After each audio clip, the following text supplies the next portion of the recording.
ഹരേ കൃഷ്ണ പ്രഭു, തുടങ്ങണം പ്രഭു. ശരി, okay, thank you. Okay, നമസ്കാരം. ഹരേ കൃഷ്ണ. ഓക്കെ.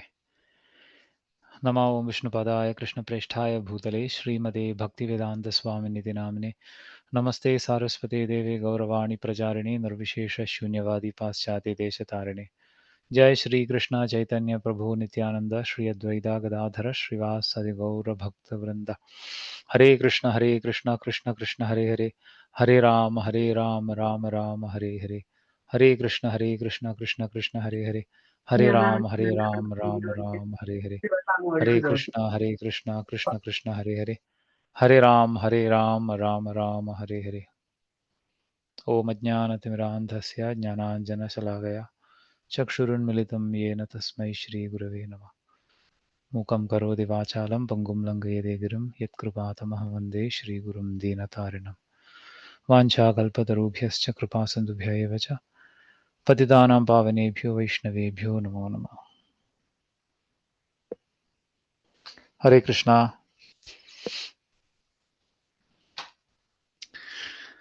ഓക്കെ,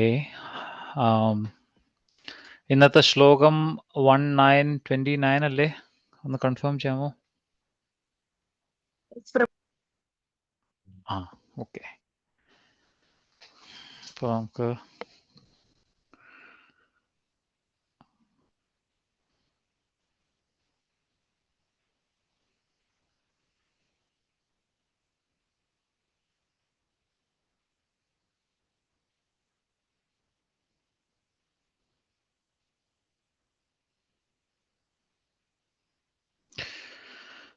നമുക്ക് ശ്ലോകം റിസൈറ്റ് ചെയ്യാം.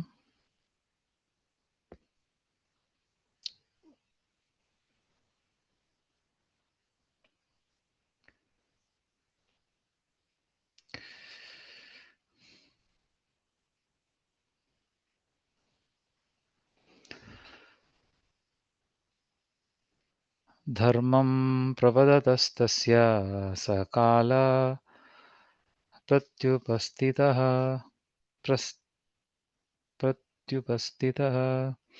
യോ യോഗിനശ്ഛന്ദമൃത്യോർ വാഞ്ചിതസ്തുതരായണഃ. ധർമ്മം പ്രവദതസ്തസ്യ സകാല പ്രത്യുപസ്ഥിതഃ യോ യോഗിനശ്ഛന്ദമൃത്യോർ വാഞ്ചിതസ്തുതരായണഃ. Translation and purport by His Divine Grace A.C. Bhaktivedanta Swami Prabhupada. Translation purport ആരെങ്കിലും വായിക്കാമോ പ്ലീസ്? വായിക്കാം പ്രഭു. ഹരേ കൃഷ്ണ. ഹരേ കൃഷ്ണ. വിവർത്തനം ഭാവാർത്ഥം ബൈ ശ്രീല പ്രഭുപാദ് കി ജയ്. ഭീഷ്മദേവൻ കർമ്മ സംബന്ധമായ കർത്തവ്യങ്ങൾ വിശദീകരിച്ചുകൊണ്ടിരുന്ന വേളയിൽ സൂര്യന്റെ ഗതി വടക്കേ ചക്രവാളത്തിൽ എത്തിച്ചേർന്നു. സ്വന്തം ഇച്ഛാനുസരണം ജീവൻ ത്യജിക്കുന്ന യോഗികൾ കാക്ഷിക്കുന്ന സമയമാണിത്. ഭാവാർത്ഥം: ഉത്തമ യോഗികൾക്ക് സ്വേച്ഛയാൽ അനുയോജ്യമായ സമയത്ത് അവരുടെ ഭൗതിക ശരീരം ഉപേക്ഷിക്കാനും ഉചിതമായ ഗ്രഹങ്ങളിൽ പ്രവേശിക്കാനും സാധിക്കുന്നു. പരമപുരുഷന്റെ ഹിതമനുസരിച്ച് തങ്ങളെ സ്വയം സൂക്ഷ്മമായി തിരിച്ചറിഞ്ഞ ആത്മ സാക്ഷാത്കാരം സിദ്ധിച്ചവർ പൊതുവെ അഗ്നിദേവന്റെ ദീപ്തി പ്രവാഹവേളയിലും സൂര്യൻ ഉത്തരായണത്തിൽ വടക്കേ ചക്രവാളത്തിൽ ആയിരിക്കുമ്പോഴും ഭൗതിക ശരീരം ഉപേക്ഷിക്കുന്നു.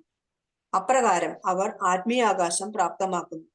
വേദങ്ങളിൽ ഈ സമയങ്ങൾ ശരീരം ത്യജിക്കാൻ ഉത്തമമെന്ന് പരാമർശിച്ചിരിക്കുന്നു. യോഗതന്ത്രത്തിൽ പരിപൂർണരായ, പ്രവീണരായ, പൂർണാഭിജ്ഞരായ യോഗികൾ ഈ ആനുകൂല്യത്തെ പ്രയോജനപ്പെടുത്തുന്നു. ആഗ്രഹിക്കുന്ന പക്ഷം ഭൗതിക ശരീരം ത്യജിക്കാൻ കഴിവുള്ള ഒരു അവസ്ഥ പ്രാപ്തമാക്കുകയാണ് യോഗ പരിപൂർണതയുടെ അർത്ഥം. യാതൊരു ഭൗതിക യന്ത്രത്തിന്റെയും സഹായമില്ലാതെ ഏതു ഗ്രഹത്തിലും ഒട്ടും താമസം കൂടാതെ എത്തിച്ചേരാനുള്ള കഴിവ് യോഗികൾക്കുണ്ട്. ഏറ്റവും കുറഞ്ഞ സമയത്തിനുള്ളിൽ അത്യുന്നതമായ ഗ്രഹ സമൂഹങ്ങളിൽ എത്തിച്ചേരാൻ യോഗികൾക്ക് സാധ്യമാകുന്നു. എന്നാൽ ഇത് ഭൗതികവാദിക്ക് അസാധ്യമാണ്. മണിക്കൂറിൽ ദശലക്ഷക്കണക്കിന് മൈൽ വേഗതയിൽ സഞ്ചരിച്ചാൽ പോലും ഉന്നത ഗ്രഹങ്ങളിൽ എത്തിച്ചേരാനുള്ള മനുഷ്യ പ്രയത്നങ്ങൾക്ക് ലക്ഷക്കണക്കിന് വർഷങ്ങൾ വേണ്ടിവരും. ഇത് വ്യത്യസ്തമായൊരു ശാസ്ത്രമാകുന്നുവെന്ന് മാത്രമല്ല, ഭീഷ്മദേവന് ഇതിനെ എപ്രകാരം പ്രയോജനപ്പെടുത്തണമെന്ന് ശരിക്കും അറിവുണ്ടായിരുന്നു. തന്റെ ഭൗതിക ശരീരം ത്യജിക്കാൻ അനുയോജ്യമായ നിമിഷത്തെയാണ് അദ്ദേഹം കാത്തിരുന്നത്. അദ്ദേഹത്തിന്റെ ധീരോദാത്തരും കുലീനരുമായ പൗത്രർക്ക് പാണ്ഡവർ ഉപദേശം നൽകിക്കൊണ്ടിരുന്നപ്പോൾ ആ സുവർണാവസരം സമാഗതമായി. ആകയാൽ ഉദാത്തനായ ശ്രീകൃഷ്ണ ഭഗവാന്റെയും ധർമാത്മാക്കളായ പാണ്ഡവരുടെയും ഭഗവാൻ വ്യാസദേവന്റെ നേതൃത്വത്തിലുള്ള ശ്രേഷ്ഠ സന്യാസിമാരുടെയും മറ്റ് ഉത്കൃഷ്ട ആത്മാക്കളുടെയും സമക്ഷം ഭീഷ്മദേവൻ തന്റെ ഭൗതിക ശരീരം ത്യജിക്കാൻ തയ്യാറായി. ഹരേ കൃഷ്ണ. ശില പ്രഭുപാദ് കി ജയ്. Hare Krishna Mataji, thank you so much.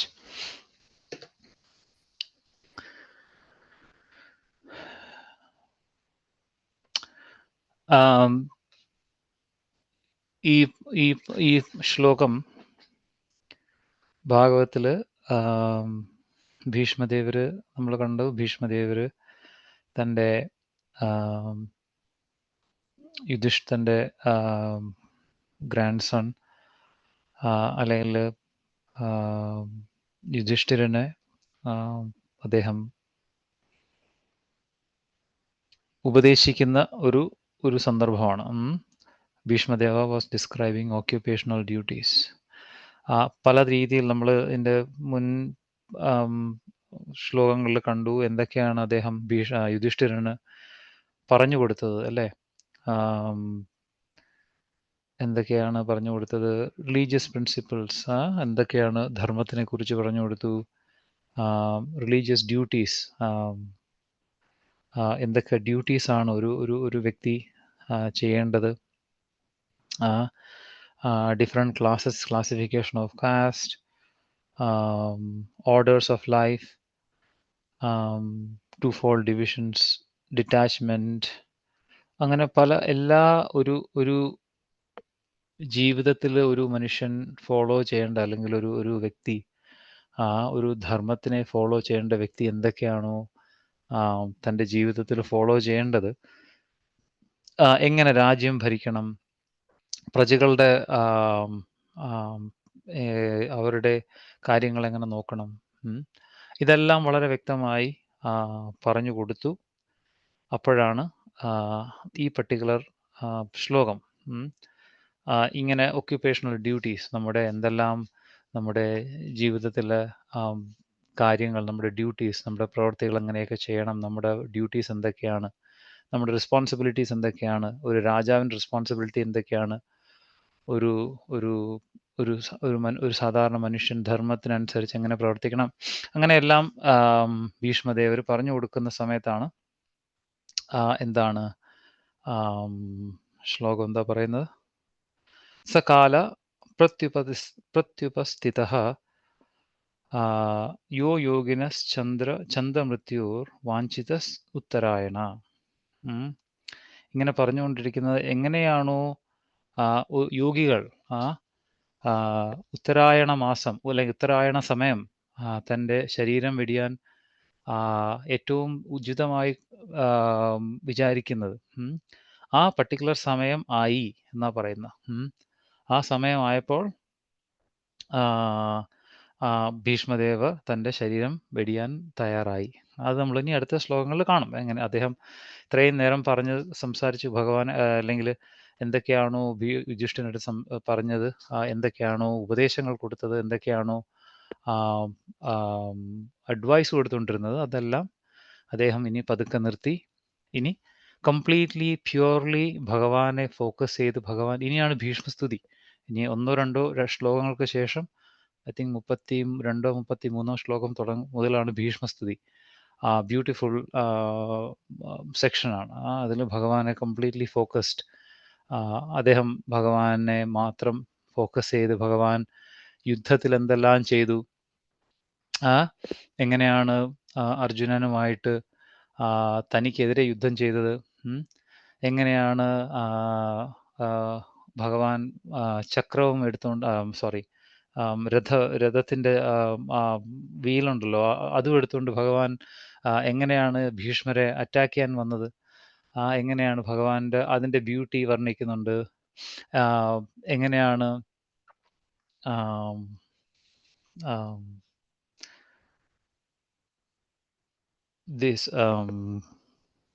യുധിഷ്ഠിരർ നടത്തിയ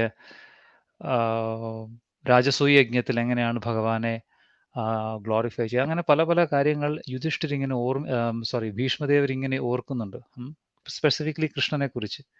അതിൽ ഒരു സ്ഥലത്ത് ഒരു ശ്ലോകത്തിൽ ഗോപികമാരെ കുറിച്ചും പറയുന്നുണ്ട് ഭീഷ്മദേവർ.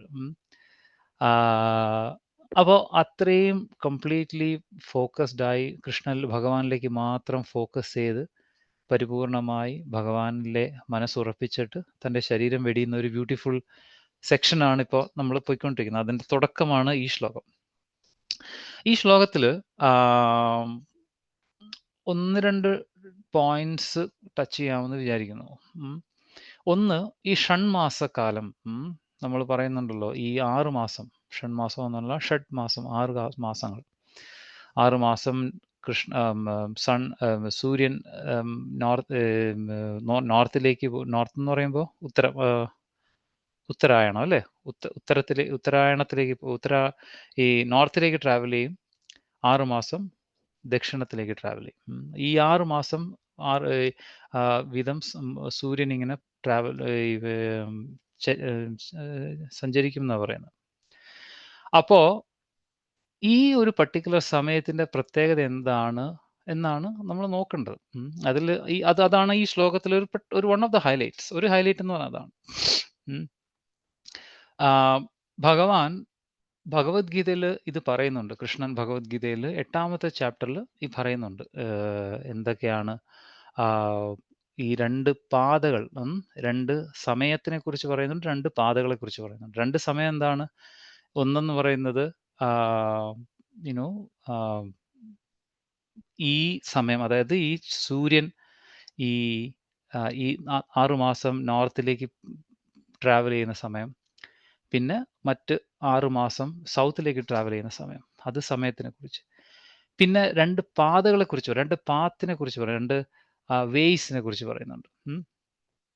അത് 8ാമത്തെ ചാപ്റ്ററിൽ അവസാനം ആണ് വരുന്നത്. അത് എന്താന്ന് വെച്ചാൽ 8ാമത്തെ ചാപ്റ്ററിൽ തുടക്കത്തിൽ അർജുനൻ ഭഗവാന്റെ അടുത്ത് 7 ചോദ്യങ്ങൾ ചോദിക്കുന്നുണ്ട്. അതിൽ അവസാനത്തെ ചോദ്യമാണ്, എങ്ങനെയാണ് ഒരു മനുഷ്യൻ അതിൻ്റെ ജീവിതത്തിൻ്റെ അവസാനം ഭഗവാനെ ഓർക്കാൻ പറ്റുന്നത്, എങ്ങനെയാണ് അദ്ദേഹത്തിൻ്റെ ശരീരം വെടിയാൻ കഴിയുന്നത് എന്നാണ് ഒരു ക്വസ്റ്റ്യൻ.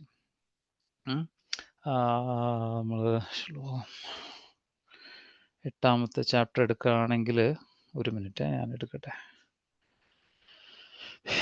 8th ചാപ്റ്ററിൽ അവസാനത്തെ തുടക്കത്തിൽ ചോദിക്കുന്നതാണ്, how can those engaged in devotional service know you at the time of death. എങ്ങനെയാണ് ഒരാൾ ഭഗവാന്റെ ഡിവോഷണൽ സർവീസിൽ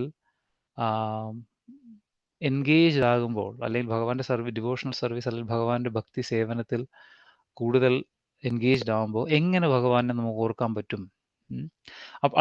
അപ്പം ഈ 7 ചോദ്യങ്ങളിലെ ആദ്യത്തെ 6 ചോദ്യങ്ങളും ഭഗവാൻ 4 ശ്ലോകങ്ങളിൽ ഭഗവാൻ തീർക്കും. ആദ്യത്തെ 4 ശ്ലോകത്തിൽ ഭഗവാൻ പറഞ്ഞു തീർക്കും എന്താണ് ജീവൻ, എന്താണ് അവരുടെ കർമ്മങ്ങൾ, എന്താണ് പരമാത്മാവ്, ആരാണ് ഹൃദയത്തിൽ കുടികൊള്ളുന്നത്, ഇതെല്ലാം 4 ശ്ലോകങ്ങളിൽ തീർക്കും. ബാക്കി ഓൾമോസ്റ്റ് 24 ശ്ലോകങ്ങളാണെന്ന് തോന്നുന്നു, ഇഫ് ഐ എം റൈറ്റ്.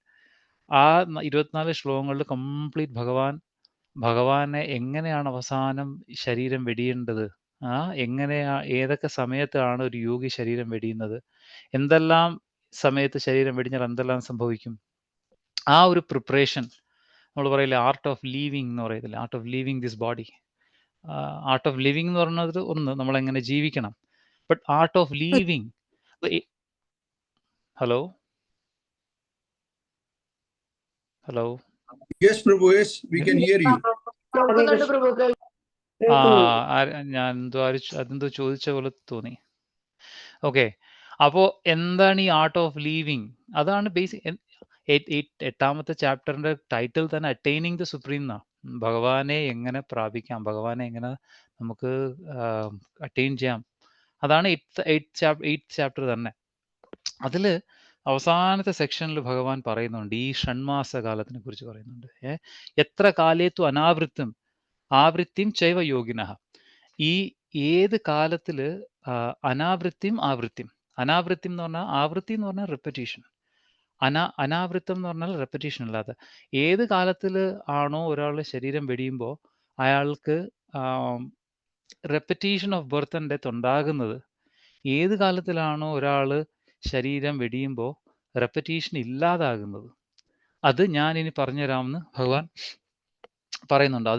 അതിന് ശേഷമാണ് ഒരു ഒരു ഒരു യോഗി, ഒരു പെർഫെക്റ്റ് യോഗി തൻ്റെ പെർഫെക്ഷൻ, പാത്ത് ഓഫ് പെർഫെക്ഷൻ സംഭവിച്ചു കഴിഞ്ഞാൽ, പ്രഭുപാദിൻ്റെ പെർഫെക്ഷൻ ഓഫ് യോഗ എന്നൊരു ചെറിയ പുസ്തകമുണ്ട്. ആ പുസ്തകത്തിനകത്ത് പ്രഭുപാദ് ബേസിക്കലി ഇതിനെക്കുറിച്ച് ടച്ച് ചെയ്യുന്നുണ്ട്. അതിനകത്ത് പ്രഭുപാദ് പറയുന്നത്, ഒരു യോഗി എപ്പോഴാണ് ഒരു പെർഫെക്ഷൻ ഓഫ് യോഗ സംഭവിക്കുന്നത്? ഒരു സാധാരണ യോഗ നമ്മളെല്ലാവരും കേൾക്കുന്നുണ്ടല്ലോ, യോഗ എന്ന് പറയുന്നത് ഒരു വലിയ എന്താ പറയുന്ന ഒരു വലിയ സംഭവമാണ്. ഇപ്പോൾ എല്ലാ സ്ഥലത്തും ആൾക്കാർ യോഗ പ്രാക്ടീസ് ചെയ്യുന്നുണ്ട്. എല്ലായിടത്തും ആൾക്കാർ എന്താ പറയുന്ന, ഇവിടെ തന്നെ ഇപ്പം വെസ്റ്റേൺ വേൾഡിലാണെങ്കിലും യോഗ ഭയങ്കര ഒരു കാച്ചി വേർഡാണ്. എല്ലാവരും യോഗ ചെയ്യണം. പ്രഭുപാദ് പറയുന്നുണ്ട്, yoga is not about physical exercise. Yoga എന്ന് പറയുന്നത് അതിൽ കൂടുതലാണ്. It's more than that. Yoga എന്ന് പറയുന്നത് നമുക്ക് എല്ലാവർക്കും അറിയാമല്ലോ. യോഗ എന്ന് പറയുന്നതിന്റെ അർത്ഥം ആരെങ്കിലും ഒന്ന് പറയാമോ? ഹരേ കൃഷ്ണ പ്രഭു. ഭഗവാനുമായിട്ട് കൂടിച്ചേരൽ. ഭഗവാനുമായിട്ട് കൂടിച്ചേരൽ. എങ്ങനെയാണ് ഭഗവാനുമായിട്ട് കൂടിച്ചേരുന്നത്? വേറെ ആരെങ്കിലും പറയാമോ? സേവ ചെയ്തുകൊണ്ട്. സേവ ചെയ്തുകൊണ്ട്. Okay, good answer. വേറെ ആർക്കെങ്കിലും? സോറി, ഒരു ഇന്ററാക്ഷൻ ഉണ്ടെങ്കിൽ കുറച്ചും കൂടി ഇൻട്രസ്റ്റിംഗ് ആയിരിക്കും തോന്നുന്നു. പറഞ്ഞോളൂ. സദാ പ്രക്ഷുബ്ധമായിരിക്കുന്ന ഇന്ദ്രിയങ്ങളെ നിയന്ത്രിച്ചുകൊണ്ട് ഭഗവാനെ സേവിച്ചുകൊണ്ടിരിക്കുക. ഇങ്ങനെയൊക്കെ ഭഗവത്ഗീതയിൽ കുറെ കാര്യങ്ങൾ പറയുന്നുണ്ട് പ്രഭുജി. സദാ പ്രക്ഷുബ്ധമായിരിക്കുന്ന ഇന്ദ്രിയങ്ങളെ നിയന്ത്രിച്ചുകൊണ്ട് ഭഗവാനെ സേവ ചെയ്യുക, അങ്ങനെ പറയുന്നുണ്ട്. യോഗ കുറെ ഭാഗങ്ങൾ പറയുന്നുണ്ട്. ഹരേ കൃഷ്ണ. യോഗ എന്ന് വെച്ചാൽ ഭൗതികമായ കാര്യങ്ങളാണ്, നമ്മുടെ ശരീരം. മറ്റേന്ന് വെച്ചാൽ ആത്മാവാണ്. നമ്മളുടെ ഭക്തി വ്യവസായം എന്ന് വെച്ചാൽ നമ്മളുടെ മനസ്സ് ശുദ്ധീകരിച്ച് ഭഗവാനിലേക്ക്, അതായത് ഇന്ദ്രിയങ്ങളൊക്കെ നിയന്ത്രിക്കാനും ഭഗവാനിൽ ആത്മാർപ്പണം ചെയ്യാനുള്ള മാർഗമാണ് നമ്മുടെ ഇപ്പോഴത്തെ യോഗ എന്നുള്ളത്. ഇപ്പോഴത്തെ നമ്മുടെ ഈ മെറ്റീരിയൽ വേൾഡിൽ നമ്മൾ ഉദ്ദേശിക്കുന്നത് ബോഡി ആൻഡ് മൈൻഡിനെ അലൈൻമെന്റ്, ഒരു അലൈൻമെന്റിൽ കൊണ്ടുവരുന്നതാണ് ഇപ്പോഴത്തെ യോഗ എന്ന് ഇവർ പറയുന്നത്. Okay, good, thank you. നല്ല ആൻസർ. എല്ലാം കറക്റ്റ് ആൻസർ. പറയണം.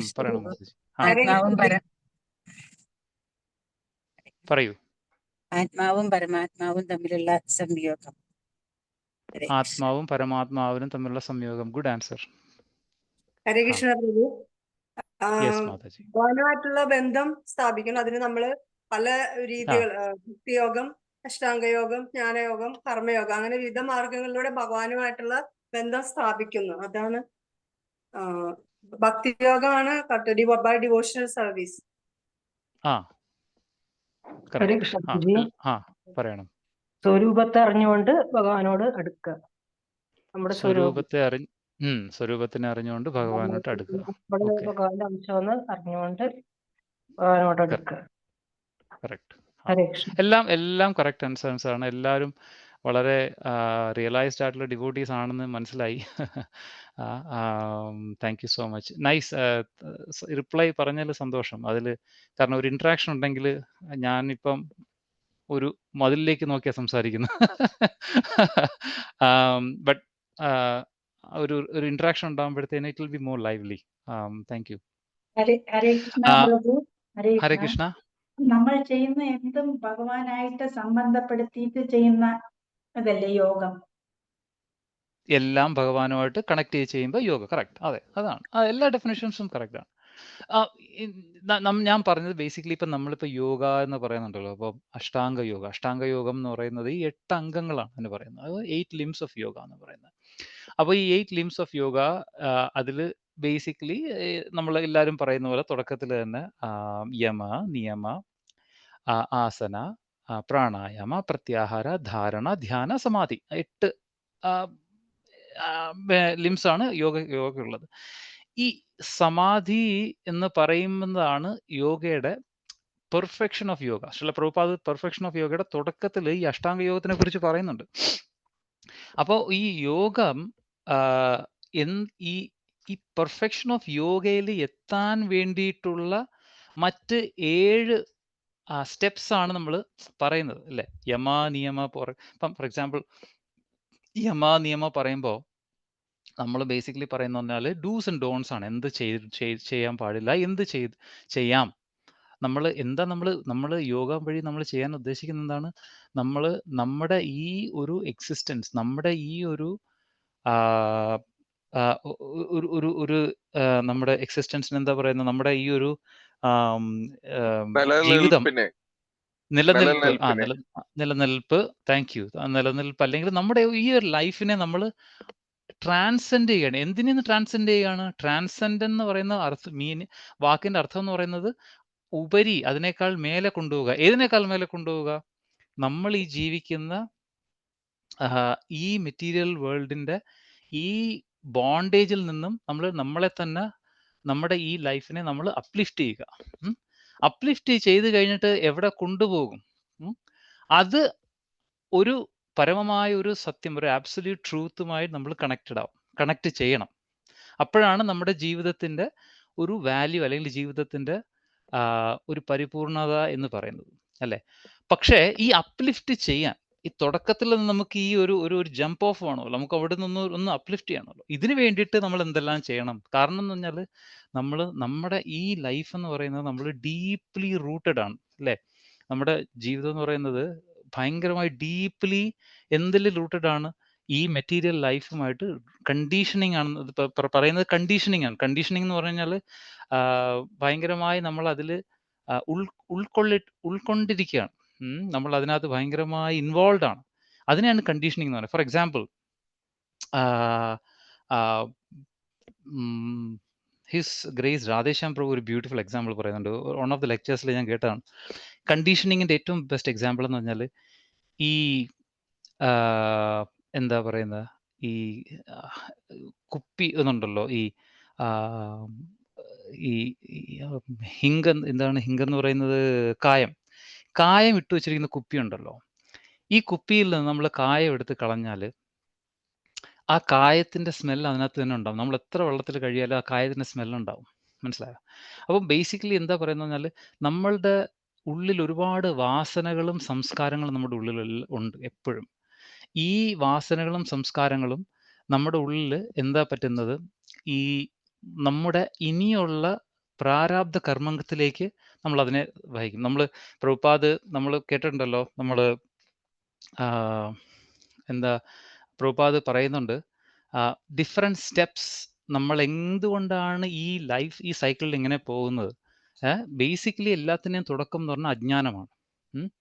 അജ്ഞാനം എന്ന് പറയുന്നത് നമ്മൾ ഇഗ്നോറൻസിൽ നിന്ന് എന്താ സംഭവിക്കുന്നത് വെച്ചാൽ, നമുക്ക് ഈ ഒരു ഡിസയർസ് ഉണ്ടാവും. ഡിസയർ എന്ന് പറഞ്ഞാൽ എന്താണ്? നമുക്ക് ആഗ്രഹങ്ങൾ. ഈ ആഗ്രഹങ്ങളാണ് ഇതിനെ ബീജം എന്നാണ് പറയുന്നത്. ബീജം എന്ന് പറയുന്നത് ഇതിന്റെ സീഡാണ് പറയുന്നത്. ഈ ഡിസയേഴ്സ് ആണ് ബീജമായിട്ട് വരുന്നത്, അതിന്റെ ബീജം. ഈ ബീജം നമ്മുടെ ഉള്ളിൽ ഡിസയേഴ്സ് ആയിട്ട് മാറും. മനസ്സിലായി? ഈ ബീജം പിന്നീട് അത് കർമ്മമായിട്ട് മാറും, അത് ആക്ഷൻസ് ആയിട്ട് മാറും. ആ കർമ്മത്തിന്റെ ആ ആക്ഷൻസ് നമ്മൾ പെർഫോം ചെയ്യുമ്പോൾ, നമുക്ക് ഫോർ എക്സാമ്പിൾ നമുക്ക് എന്തെങ്കിലും ഒരു ആഗ്രഹം ഉണ്ടെങ്കിൽ ആ ആഗ്രഹം നമ്മൾ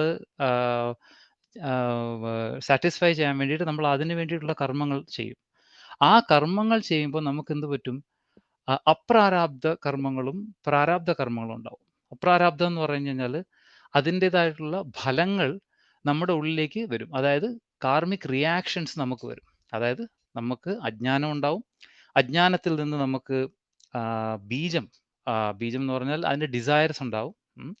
ആ ഡിസയർസിൽ നിന്ന് നമ്മൾ എന്ത് ചെയ്യും? അതിൻ്റെ കർമ്മം പ്രവർത്തിക്കും. അതിൻ്റെ നമ്മൾ എന്താണോ സിൻഫുൾ ആക്ടിവിറ്റീസ് ആണെങ്കിൽ സിൻഫുൾ ആക്ടിവിറ്റീസ്, ഗുഡ് ആക്ടിവിറ്റീസ് ആണെങ്കിൽ ഗുഡ് ആക്ടിവിറ്റീസ്, അത് പാപകർമ്മങ്ങളാണെങ്കിൽ പാപകർമ്മങ്ങൾ, അല്ലെങ്കിൽ നല്ല കർമ്മങ്ങളാണെങ്കിൽ നല്ല കർമ്മങ്ങൾ. പക്ഷെ ഇതിന് രണ്ടിനും ഒരു കാര്യമുണ്ട്. അതിന് രണ്ടിനും റിയാക്ഷൻസ് ഉണ്ട്. ആ റിയാക്ഷൻസ് അപ്രാരാബ്ധ കർമ്മം, പ്രാരാബ്ധ കർമ്മം എന്ന് രണ്ടെണ്ണം ഉണ്ട്. അപ്രാരാബ്ധ കർമ്മം എന്ന് പറയുന്നത് നമ്മുടെ ഉള്ളിൽ അതിങ്ങനെ സ്റ്റോർ ആയിരിക്കും. അത് മാനിഫെസ്റ്റ്, അത് പ്രകടമാവില്ല. പക്ഷേ അതിൽ കുറച്ച് കാര്യങ്ങൾ നമ്മൾ കേട്ടിട്ടില്ലേ? സഞ്ചിത കർമ്മ, പ്രാരാബ്ധ കർമ്മ എന്നൊക്കെ കേട്ടിട്ടില്ലേ? അത് കുറച്ച് ടെക്നിക്കലാണ്. നമുക്ക് അങ്ങോട്ട് പോകേണ്ട ആവശ്യമില്ല. ബട്ട് ജസ്റ്റ് ഒരു അണ്ടർസ്റ്റാൻഡിങ്ങിന് വേണ്ടിയിട്ട് നമ്മൾ ഈ അപ്രാരാബ്ധ കർമ്മങ്ങൾ നമുക്ക് ചെറുതായിട്ട് ഈ മാനിഫെസ്റ്റ് ആവുന്നതാണ് നമ്മൾ ഈ എന്താ പറയുക, നമ്മളിപ്പം പ്രഭു അത് നമ്മുടെ ജീവിതത്തിൽ മുളയ്ക്കാതെ കിടക്കുന്ന ബീജമാണെന്നാണ് പറയുന്നത്. അപ്രാരാബ്ധം സമയം കിട്ടുമ്പോ പറയൂ. ഹലോ, അതെ, മാതാജി പറഞ്ഞ കറക്റ്റ് ആണ്. അത് എന്താ മുളയ്ക്കാതെ അത് അൺമാനിഫെസ്റ്റഡ് എന്നാണ് പ്രഭുപാദ് പറയുന്നത്. അതിൽ കുറച്ച് മാനിഫെസ്റ്റ് ആവും, അത് കുറച്ച് അതിൽ പ്രകടമാവും. ആ പ്രകടമാകുന്നതാണ് പ്രാരാബ്ധം. നമ്മളിപ്പോൾ അനുഭവിക്കുന്ന സുഖങ്ങളും ദുഃഖങ്ങളും ആ ഉണ്ടായ കർമ്മത്തിന്റെ പ്രകടമായ അല്ലെങ്കിൽ എന്താ മാനിഫെസ്റ്റഡ് ആയിട്ടുള്ള കർമ്മങ്ങളാണ് അപ്രാരാബ്ധം, പ്രാരാബ്ധം. ആ പ്രാരാബ്ധ കർമ്മത്തിൽ നിന്നും വീണ്ടും നമുക്ക് വാസനകൾ ഉണ്ടാവും. വാസനം എന്ന് പറയുന്നതാണ് ഈ ഞാൻ നേരത്തെ പറഞ്ഞ എക്സാമ്പിളില്ലേ, ഈ കുപ്പിയിൽ ഈ കായം കിടക്കുന്നിട്ട് നമ്മൾ കളഞ്ഞു കഴിഞ്ഞാലും അതിൻ്റെ ആ ഒരു വാസന ഉണ്ടാവും. ആ ഒരു സ്മെല്ലുണ്ടാവും. അതുപോലെയാണ് നമ്മൾ ഈ ചെയ്ത കർമ്മത്തിൻ്റെ അപ്രാരാബ്ധവും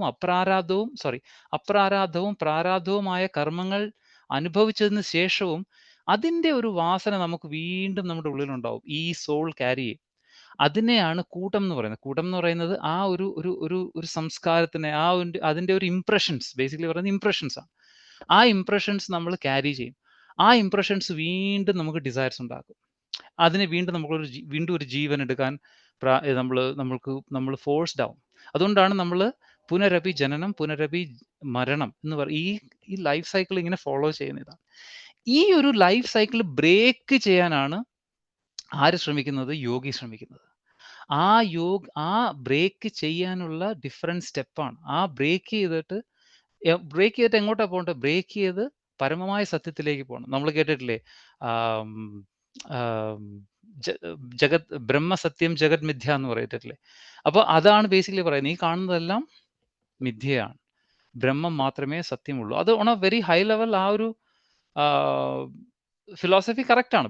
പ്രഭുപാദ് അതിനെ കംപ്ലീറ്റ്ലി എന്താ ഡിനൈ ചെയ്യുന്നുണ്ടെങ്കിലും ആ ഒരു സ്കൂൾ ഓഫ് തോട്ട് എന്ന് പറയുന്നത് ഇറ്റ്സ് സ്റ്റിൽ വാലിഡ്. കാരണം എന്താണ്, ഈ കാണുന്നത്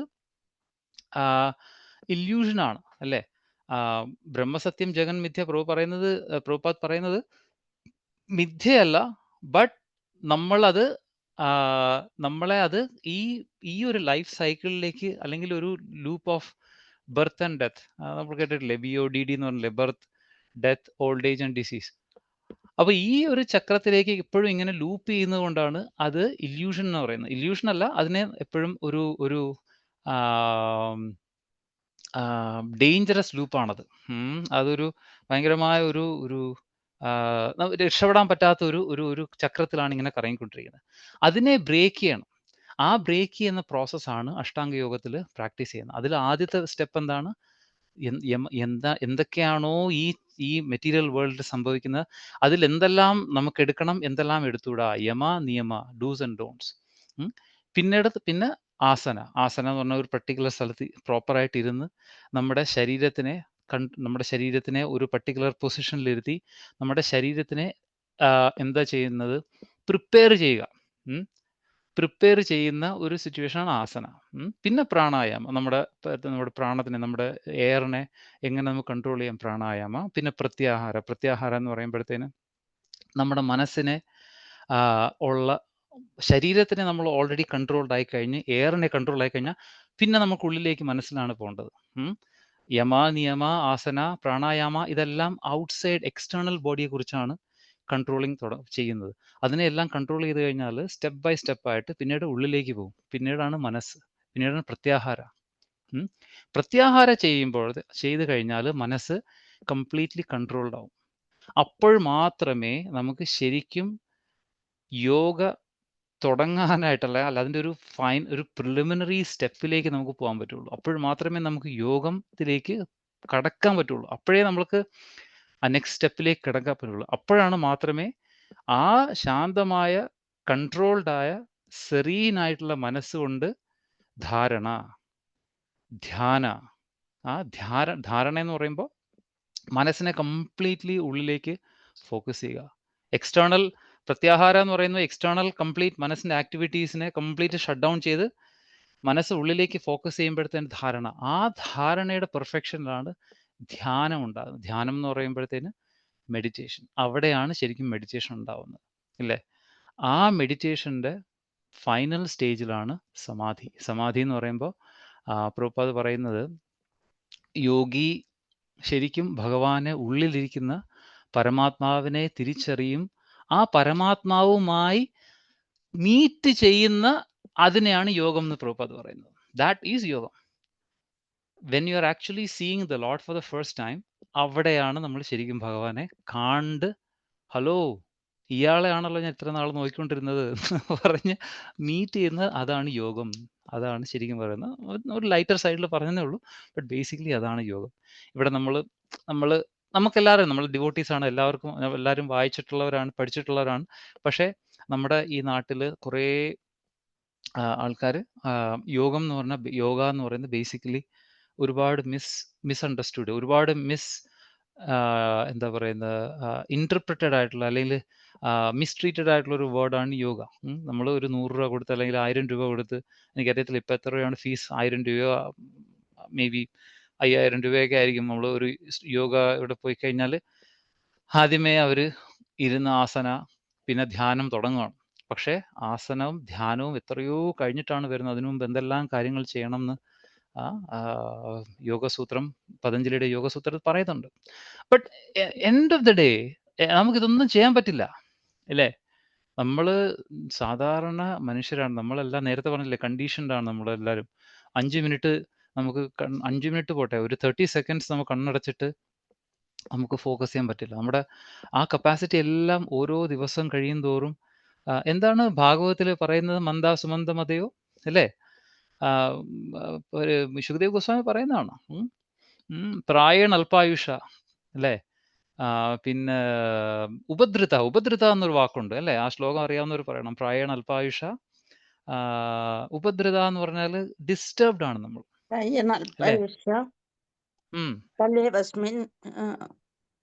യുഗേജന, ഉപദ്രുത.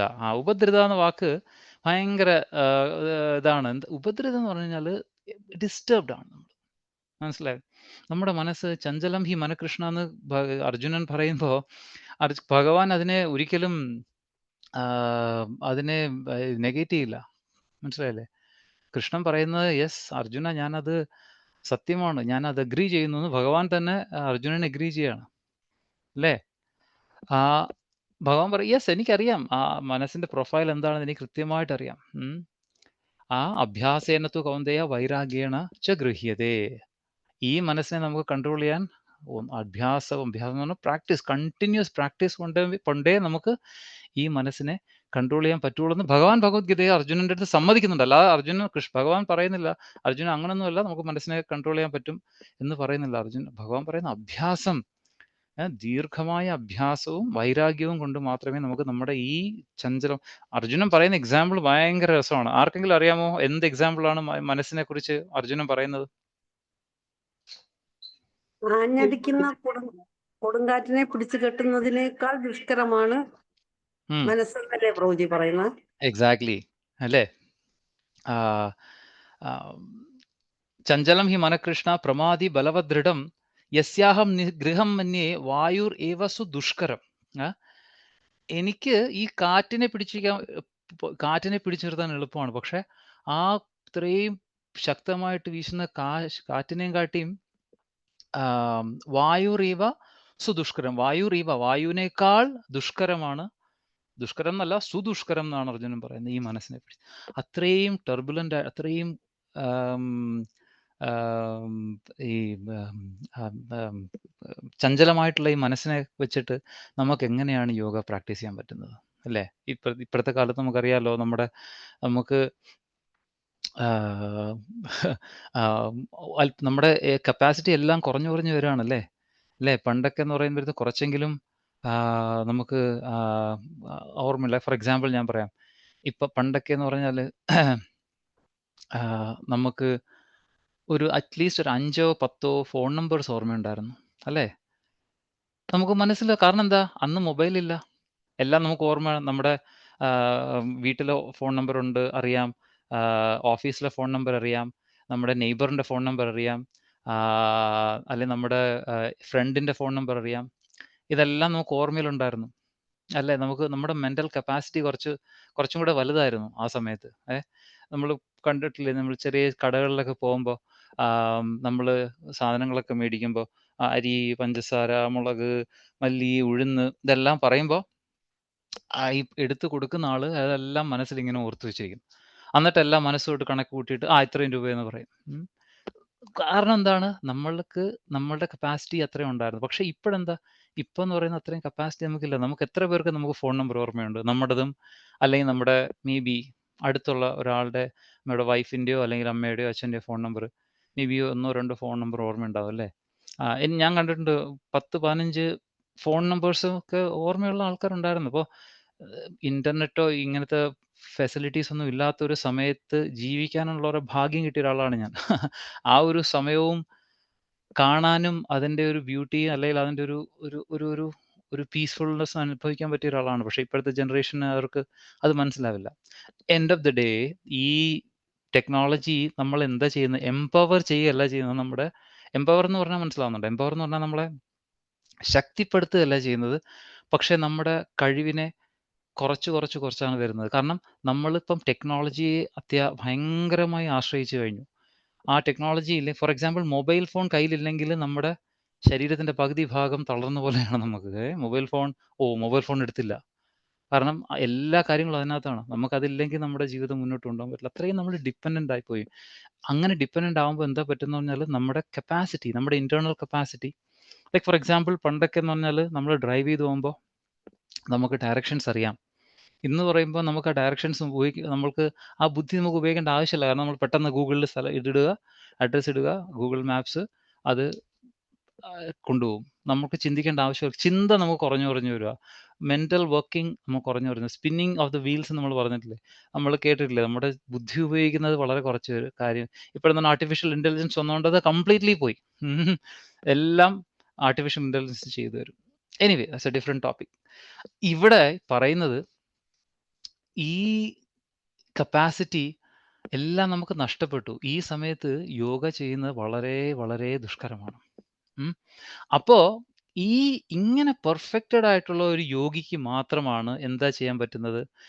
ഈ സമയത്തിൽ ഈ 6 മാസം സൂര്യൻ സഞ്ചരിക്കുന്ന ഈ 6 മാസക്കാലവും ആ കാലത്തിലേക്ക് തൻ്റെ ശരീരത്തിനെ മെയിൻറ്റെയിൻ ചെയ്യാനും ആ സമയത്ത് എന്താ പറയുക, നമ്മൾ കേട്ടിട്ടുണ്ടല്ലോ, നമ്മുടെ പ്രാണനെ ഈ ഷഡ് ചക്രങ്ങൾ അല്ല ഈ ചക്രം വഴി ഈ എത്ര ചക്രങ്ങളാണുള്ളത്?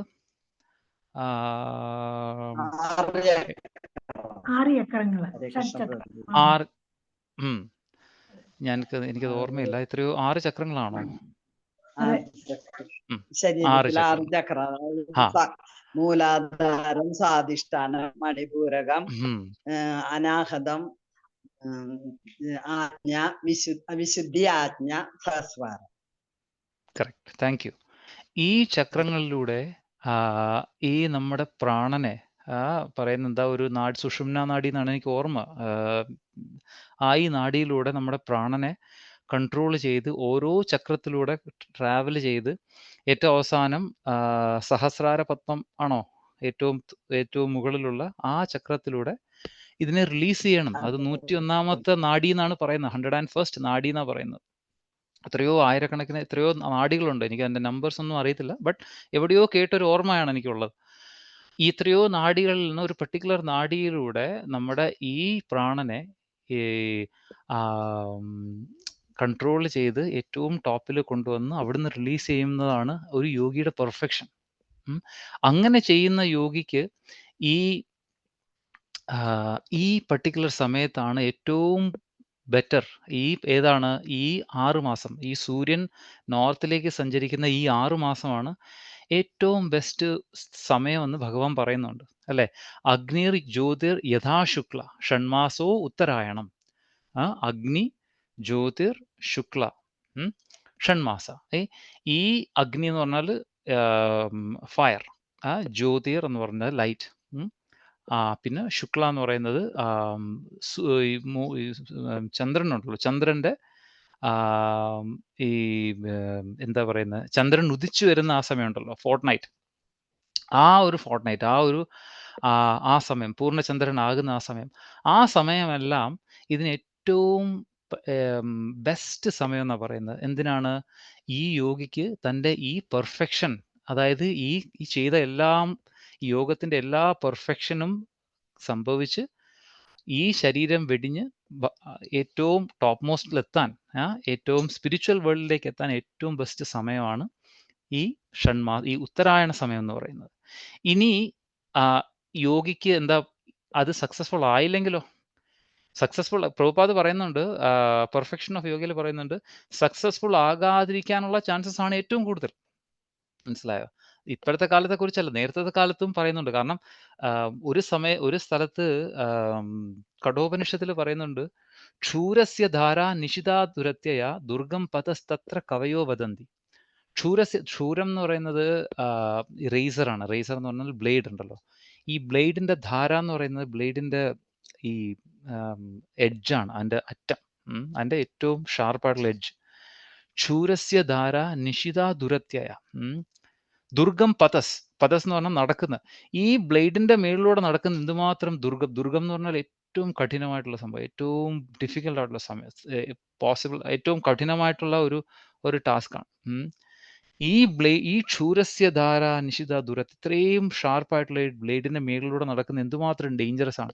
അത്രയും ഡേഞ്ചറസ് ആണ് എന്താ ചെയ്യുന്ന ഈ യോഗ ചെയ്യുന്ന പ്രാക്ടീസ്, അല്ലെങ്കിൽ ഈ മനസ്സിനെ കൺട്രോൾ ചെയ്ത് ചെയ്യുന്നത്. കാരണം എന്താണ്? ഏത് നിമിഷം വേണമെങ്കിലും അപകടം സംഭവിക്കാം, ഏത് നിമിഷം വേണമെങ്കിലും യോഗയിൽ നിന്ന് നമുക്ക് ഫോൾ ഓഫ് ചെയ്യാം എന്നാ പറയുന്നത്. അപ്പോൾ ഈ ഇത്രയും കഠിനമായിട്ടുള്ള ഈ ഇതിൽ നിന്ന് അയാൾക്ക് അദ്ദേഹം എന്തെങ്കിലും കാരണം കൊണ്ട് സക്സസ്ഫുൾ ആയില്ലെങ്കിലോ? അതായത് അദ്ദേഹം ഈ തൻ്റെ മനസ്സിനെയും ശരീരത്തിനെയും കൺട്രോൾ ചെയ്ത് ഈ ഈ ഉത്തരായണ കാലത്തിലല്ല പോകുന്നത്, അതിന് മറിച്ച് ദക്ഷിണായന കാലത്തിലാണ് പോകുന്നത്. The sun is travelling towards the south. അപ്പോൾ പോവാണെങ്കിലോ? അങ്ങനെയാണെങ്കിൽ പറയുന്നത് അങ്ങനെയുള്ളവർ മറ്റുള്ള സ്വർഗലോകങ്ങളിലേക്ക്, ഇവിടെ പറയുന്നത് മൂൺ, അതായത് ചന്ദ്രലോകം അല്ലെങ്കിൽ സ്വർഗലോകം, അതുപോലുള്ള സ്വർഗലോകങ്ങളിലേക്ക് പോയി ഇദ്ദേഹം ചെയ്ത ഈ കാര്യങ്ങളുണ്ടല്ലോ, ഈ യോഗ അല്ലെങ്കിൽ മനസ്സിനെ നിയന്ത്രിക്കാനും ശരീരത്തിനെ നിയന്ത്രിക്കാനും ഇങ്ങനെയുള്ള എല്ലാ ആക്ടിവിറ്റീസിനും അദ്ദേഹത്തിന് റിവാർഡ് ചെയ്യുമെന്ന് പറയും. അദ്ദേഹത്തിനെല്ലാം അതിനുള്ളൊരു സമ്മാനം കൊടുക്കും. എന്തിനാണ് ഇത്രയും കഷ്ടപ്പെട്ട്, ഇത്രയും ബുദ്ധിമുട്ടി, ഇത്രയും പാടുപെട്ട്, ഇത്രയും കൺട്രോൾഡായി മനസ്സിനെയും ശരീരത്തിനെയും നിയന്ത്രിക്കാൻ ശ്രമിച്ചതിന് വേണ്ടിയിട്ട് ഒരു റിവാർഡ്, അതിനു വേണ്ടിയിട്ടൊരു സമ്മാനം പോലെ എന്ത് ചെയ്യും? ഇദ്ദേഹത്തിനെ ചന്ദ്രലോകത്തോ അല്ലെങ്കിൽ ഇന്ദ്രലോകത്തോ അല്ലെങ്കിൽ മറ്റുള്ള ഹെവൻലി പ്ലാനറ്റ്സിലോ പോയി അനേക കാലം, ഒരുപാട് 10,000 ദേവവർഷങ്ങളോളം അവിടെ സുഖമായി കഴിയാം എന്നാ പറയുന്നത്. എന്നിട്ട് തിരിച്ചു വരും. തിരിച്ചു വന്നിട്ട് വീണ്ടും ഇത് പ്രാക്ടീസ് ചെയ്യേണ്ടി വരും, അല്ലെങ്കിൽ വീണ്ടും മനുഷ്യജന്മം എടുത്ത് വീണ്ടും ഇത് കണ്ടിന്യൂ ചെയ്യേണ്ടി വരും. അപ്പോൾ ഇതാണ് ഈ രണ്ട് ഈ ഷൺമാസത്തിനെ കുറിച്ച്, 6 months, ഈ 6 മാസങ്ങളെ കുറിച്ച് ഭഗവത്ഗീതയിൽ പറയുന്നത്. അതിൽ 8.23 തോന്നുന്നു പ്രഭുപാദ് പറയുന്നത്, ഇത് 2 സമയം മാത്രമല്ല, ഇതിന് 2 പാതകളായിട്ടാണ് പറയുന്നത്. ഒന്നെന്ന് പറയുന്നത്, നമ്മൾ വിചാരിക്കും ഈ 6 മാസം ഈ സൂര്യൻ സഞ്ചരിക്കുന്ന ഈ 6 മാസം മാത്രമേ പറ്റുള്ളൂ, അത് മാത്രമേ ഉള്ളൂ. ബട്ട് പ്രഭുപാദ് ബലദേവ് വിദ്യാഭൂഷൺ കോട്ട് ചെയ്തിട്ട് പ്രഭുപാദ് പറയുന്നുണ്ട്, ഇത് സമയത്തിനെ കുറിച്ച് മാത്രമല്ല പറയുന്നത്, ഇത് അതിനെക്കാട്ടിയും കുറച്ചും കൂടി കൂടുതലാണ്.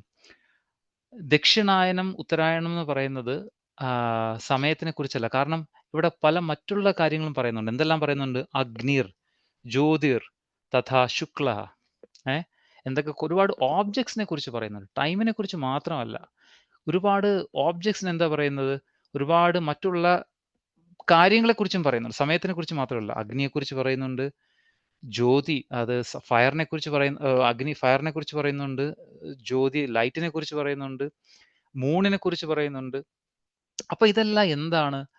ബലദേവ് വിദ്യാഭൂഷൺ പറയുന്നത് ഇതെല്ലാം ഡെയിറ്റീസ് ആണ്, അല്ലേ? ഡെയിറ്റീസ് എന്ന് പറഞ്ഞാൽ ഇതെല്ലാം ഈ കാലത്തിന്റെ പ്രിസൈഡിങ് ഡീറ്റീസ് ആണ്. പ്രിസൈഡിങ് ഡീറ്റീസ് നമ്മൾ എന്ത് പറയും?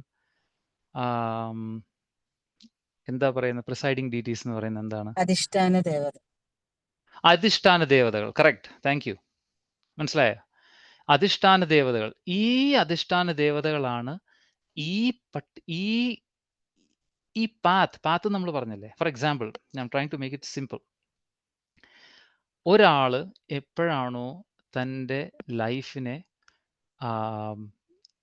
കൺട്രോൾ ചെയ്ത് ഭഗവാന്റെ അടുത്തേക്ക് അല്ലെങ്കിൽ യോഗമാർഗം സ്വീകരിച്ച് സ്പിരിച്വലി എൻലൈറ്റൻ ചെയ്ത് മുന്നോട്ട് പോകാൻ ശ്രമിക്കുന്നു, ആ വ്യക്തിയുടെ അവസാന സമയം എന്താണ്? ഈ പർട്ടിക്കുലർ ഡേറ്റീസ്, ഈ അടിസ്ഥാന ദേവതകൾ അദ്ദേഹത്തിനെ സഹായിക്കും എന്നാ പറയുന്നത്. എവിടെ പോവാൻ? ഈ പറഞ്ഞ സ്ഥലത്തേക്ക് പോകാൻ. മനസ്സിലായോ ഞാൻ പറഞ്ഞത്? ഞാൻ പറഞ്ഞത് ഒന്ന് സമയത്തിനെ കുറിച്ചാണ്. ആ സമയം നമ്മൾ സംസാരിച്ചു കഴിഞ്ഞു. സൂര്യൻ 6 മാസം വടക്കോട്ട്, വടക്കോട്ടല്ലോ, നോർത്ത് എന്ന് പറഞ്ഞാൽ വടക്കായിരിക്കും അല്ലേ? വടക്കോട്ട് പോകുന്ന സമയം, ട്രാവൽ നോർത്തിലേക്ക് സഞ്ചരിക്കുന്ന സമയം, അത് ഒന്ന് സമയത്തിനെ കുറിച്ചാണ്. വളരെ സൂക്ഷിച്ച് കേട്ടില്ലെങ്കിൽ മിസ്സാവും.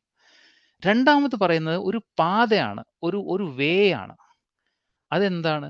ഒരു ആള് തൻ്റെ ലൈഫിനെ സ്പിരിച്വലി അപ്ലിഫ്റ്റ് ചെയ്യാൻ വേണ്ടി തൻ്റെ ശരീരത്തിനെയും മനസ്സിനെയും, നേരത്തെ നമ്മൾ പറഞ്ഞില്ല, അഭ്യാസേനതു കൗന്ദേയ വൈരാഗ്യേണച്ച ഗൃഹ്യത്തെ, ഈ മാർഗത്തിലൂടെ തൻ്റെ ശരീരത്തിനെയും മനസ്സിനെയും കൺട്രോൾ ചെയ്ത് സ്പിരിച്വലി എൻലൈറ്റൻഡായി മുന്നോട്ട് പോയി അതിൻ്റെ പെർഫെക്ഷനിലെത്തി അദ്ദേഹം എപ്പോഴാണോ, ഇറസ്പെക്റ്റീവ് ഓഫ് ദ ടൈം, എപ്പോഴാണോ ശരീരം വെടിയുന്നത്, ആ സമയത്ത് ഈ പ്രിസൈഡിങ് ഡേറ്റീസ് ഉണ്ടല്ലോ, ഈ അടിസ്ഥാന ദേവതകൾ, ഇവര് ഇദ്ദേഹത്തിനെ കൊണ്ടുപോകാൻ വരും എന്നാ പറയുന്നത്. ഇതിനെ സംസ്കൃതത്തിൽ പറയുന്ന അർച്ചിരാതി മാർഗം എന്ന. ആരെങ്കിലും കേട്ടിട്ടുണ്ടോ ഈ വാക്ക്? അർച്ചിരാതി? ഇല്ല, കേട്ടിട്ടുണ്ടാവണമല്ലോ. എനിവേ, അർച്ചിരാതി എന്ന് പറഞ്ഞാൽ എന്താണ് അർത്ഥം? അർച്ചി എന്ന് പറഞ്ഞു കഴിഞ്ഞാൽ സൺ ഗോഡിനെയാണ് പറയുന്നത് അർച്ചി, അല്ലെങ്കിൽ ലൈറ്റിനെയാണ് അർച്ചി എന്ന് പറയുന്നത്. ഇത് അർച്ചിരാതി, ആദി എന്ന് പറഞ്ഞാൽ എന്താണ്? എക്സെട്ര. സൺ അല്ലെങ്കിൽ ലൈറ്റ് അല്ലെങ്കിൽ സൺ, ഈ ഒരു ദേവതയെ എക്സെട്ര, ഇതുപോലുള്ള 13 ദേവതകളാണ് ഈ ഒരു പർട്ടിക്കുലർ എൻലൈറ്റൻഡ് ആയിട്ടുള്ള ഒരു വ്യക്തിയെ കൊണ്ടുപോകുന്നത്. ഇതിൽ പറയുന്നത് ആദ്യം ഈ വ്യക്തി തൻ്റെ ശരീരം വെടിഞ്ഞു കഴിഞ്ഞാൽ ആദ്യം ഇദ്ദേഹത്തിനെ കൊണ്ടുപോകുന്നത് സൂര്യലോകത്തേക്കാണ്, അല്ലെങ്കിൽ മൈറ്റ് ബി മിസ്റ്റേക്കാണ്, സൂര്യലോകത്തോ അതോ ഫയർ അഗ്നി ലോകത്തേക്കോ ആണ് കൊണ്ടുപോകുന്നത് ആദ്യം. അർച്ചിരാതി, അർച്ചിത്താണ് ആദ്യത്തെ ഡെയിറ്റി, ദേവത. ഇദ്ദേഹം ഈ സോളിനെ, ഈ എൻലൈറ്റൻഡ് സോളിനെ, എലിവേറ്റഡ് സോളിനെ അദ്ദേഹത്തിൻ്റെ പ്ലാനറ്റിൽ ആദ്യം കൊണ്ടുപോകുന്നു. അവിടെ അദ്ദേഹം കുറേ നാള് താമസിച്ചതിന് ശേഷം അടുത്ത ദേവത അദ്ദേഹത്തിനെ കൊണ്ടുപോകും. അങ്ങനെ 13 ദേവതകൾ കൊണ്ടുപോയി അവസാനം ഇദ്ദേഹം എവിടെ എത്തും? ബ്രഹ്മലോകത്തിലെത്തും എന്നാ പറയുന്നത്. Always going higher and higher, എപ്പോഴും മുകളിലേക്ക് തൻ്റെ ആ ഓരോ ദേവതമാരും ഈ വ്യക്തിയെ, ഈ സോളിനെ ഓരോ ഡിഫറെൻറ്റ് അവരുടെ പ്ലാനറ്റിലെ, അവരുടെ അബോർഡ്, അവരുടെ ഗ്രഹത്തിലേക്ക് കൊണ്ടുപോയി അവിടെ കുറേ നാൾ താമസിച്ച്, കുറേ നാളെന്ന് പറഞ്ഞാൽ നമുക്ക് ചിന്തിക്കാൻ പറ്റാത്ത അത്രയും നാളുകളാണ് നമ്മൾ പറയുന്നത് അല്ലേ. അത്രയും നാളുകൾ അവിടെ താമസിച്ച് ഓരോ ദേവതകളും ഇങ്ങനെ മാറി മാറി മാറി അവസാനം ഇദ്ദേഹം ബ്രഹ്മലോകത്തിലെത്തും എന്നാണ് പറയുന്നത്. ഈ ബ്രഹ്മലോകത്തിലെത്തി കഴിഞ്ഞാൽ അവിടെ അദ്ദേഹം ഇനിയും കുറേ നാൾ, ബ്രഹ്മദേവന്റെ അവസാനത്തെ സമയം വരെ അല്ലേ. നമുക്കറിയാമല്ലോ, പ്രഭുപാദ് പറയുന്നുണ്ട്, എത്രയാണ് ബ്രഹ്മദേവന്റെ ടോട്ടൽ ലൈഫ് ടൈം? പ്രഭുപാദ് പറയുന്നത് 311 ട്രില്യൺ ആണെന്ന് പറയുന്നത് അല്ലേ. അത്രയും ഇയേഴ്സ് ആണ് ബ്രഹ്മദേവന്റെ ലൈഫ് ടൈം.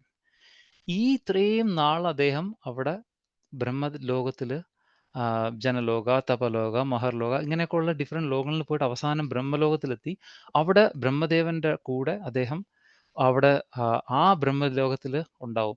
അതിനുശേഷം ബ്രഹ്മദേവന്റെ അവസാന ശേഷം ബ്രഹ്മദേവൻ എപ്പോഴാണോ ലിബറേറ്റഡ് ആയി പോകുന്നത്, അതിൻ്റെ ആ സമയത്ത് കംപ്ലീറ്റ്ലി ആ മഹാപ്രളയം ഉണ്ടാകുന്ന സമയത്ത് ഇവരും ഇങ്ങനത്തെ സോളുകളും ഇങ്ങനെയുള്ള ആത്മാക്കളും ലിബറേറ്റഡ് ആയി, പ്രഭുപാദ് പറയുന്നത് കൂടുതലും അവർ ബ്രഹ്മജ്യോതിയിലേക്ക് പോകുന്നതാണ്. കാരണം ഇവരെല്ലാം ഇംപേഴ്സണൽസ് ആണ്. കാരണം ഇവരെല്ലാവരും ഇംപേഴ്സണൽസിന് എന്താ പറയുന്നത്,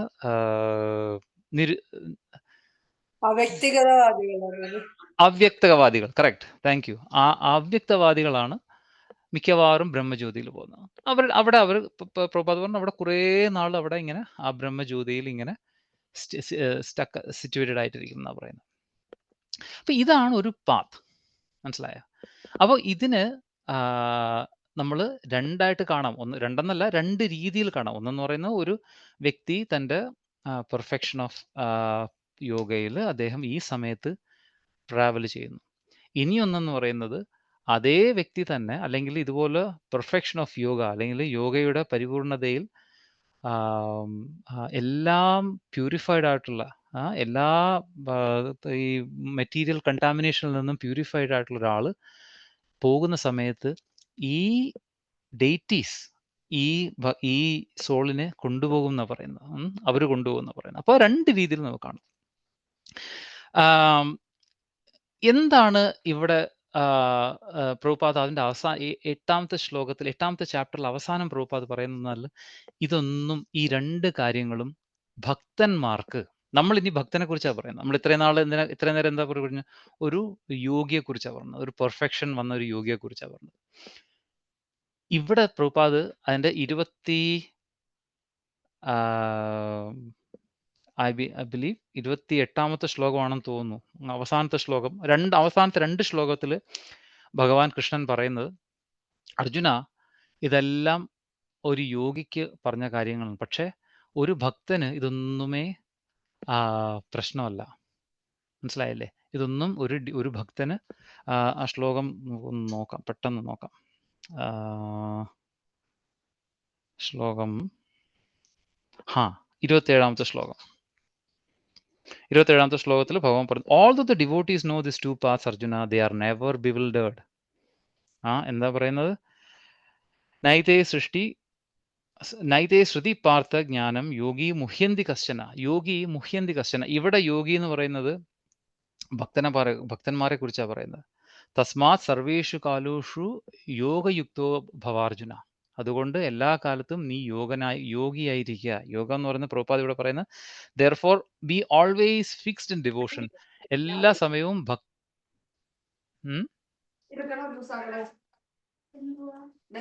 hello, you continue Prabhu, you continue. Okay. അപ്പോ ഭഗവാൻ ഇവിടെ പറയുന്നത്, അതുകൊണ്ട് അർജുന ഇതിനെക്കുറിച്ച് നമ്മൾ അറിയേണ്ട കാര്യമില്ല. കാരണം എന്താണ്? ദ സബ്ലൈം ഈ പ്രഭുപാദ് പറയുന്നത്,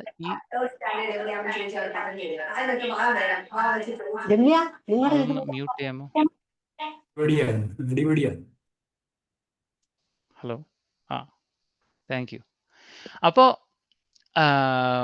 ഭഗവാൻ പറയുന്നത്, ഈ ഭഗവാന്റെ ശുദ്ധഭക്തി എന്ന് പറയുന്നത് എന്താണ്? ശുദ്ധഭക്തി ഇതെല്ലാം ഓവർകം ചെയ്യുന്നതാണ്. ഈ പറയുന്ന സ്റ്റാൻഡേർഡ്സ്, ഈ പറയുന്ന എല്ലാ കാര്യങ്ങളെയും ഓവർകം ചെയ്യുന്നതാണ് ശുദ്ധഭക്തി. കാരണം എന്താണ്? ഭക്തി കൊണ്ട് ഭക്തിയാമാം അഭിജാനാതി യാമാം യസ് ചാസ്മി തത്വതഃ. മനസ്സിലായോ? ഭക്തി കൊണ്ട് മാത്രമേ എന്നെ അറിയാൻ പറ്റുള്ളൂ എന്ന് ഭഗവാൻ പറയുന്നുണ്ട്. ഭക്തി കൊണ്ട് മാത്രമേ എന്നെ അറിയാനും എൻ്റെ അടുത്ത് വരാനും പറ്റുള്ളൂ എന്ന് ഭഗവാൻ പറയുന്നുണ്ട്. മനസ്സിലായോ? അപ്പോൾ അതിനകത്ത് എന്തുകൊണ്ടാണ്? കാരണം ഭക്തി എന്ന് പറയുന്നത് കൃഷ്ണാകർഷിണി എന്നാണ് പറയുന്നത്. കൃഷ്ണാകർഷിണി എന്ന് പറഞ്ഞാൽ ഭഗവാനെ അട്രാക്ട് ചെയ്യുന്നത്. ഭഗവാന്റെ പ്രത്യേകത എന്താ? ഭഗവാൻ എല്ലാവരെയും സർവ്വ ആകർഷണ ഇതി കൃഷ്ണ. ആ ഭഗവാനെ ആകർഷിക്കുന്ന കാര്യമാണ് ഭക്തി. കൃഷ്ണാകർഷിണി എന്ന് പറയുന്നത്. ആ bhakti has got a power to attract Krishna. ആ ഭക്തി ഭഗവാനെ അട്രാക്ട് ചെയ്യാനുള്ള പവറുണ്ട്. അപ്പോൾ ആ ഒരു ഭക്തി ഫോളോ ചെയ്യുന്ന ഒരു വ്യക്തിക്ക് ഈ പറയുന്ന സ്റ്റാൻഡേർഡ്സ് ഒന്നുമേ ഫോളോ ചെയ്യേണ്ട ആവശ്യമില്ല. കാരണം ഈ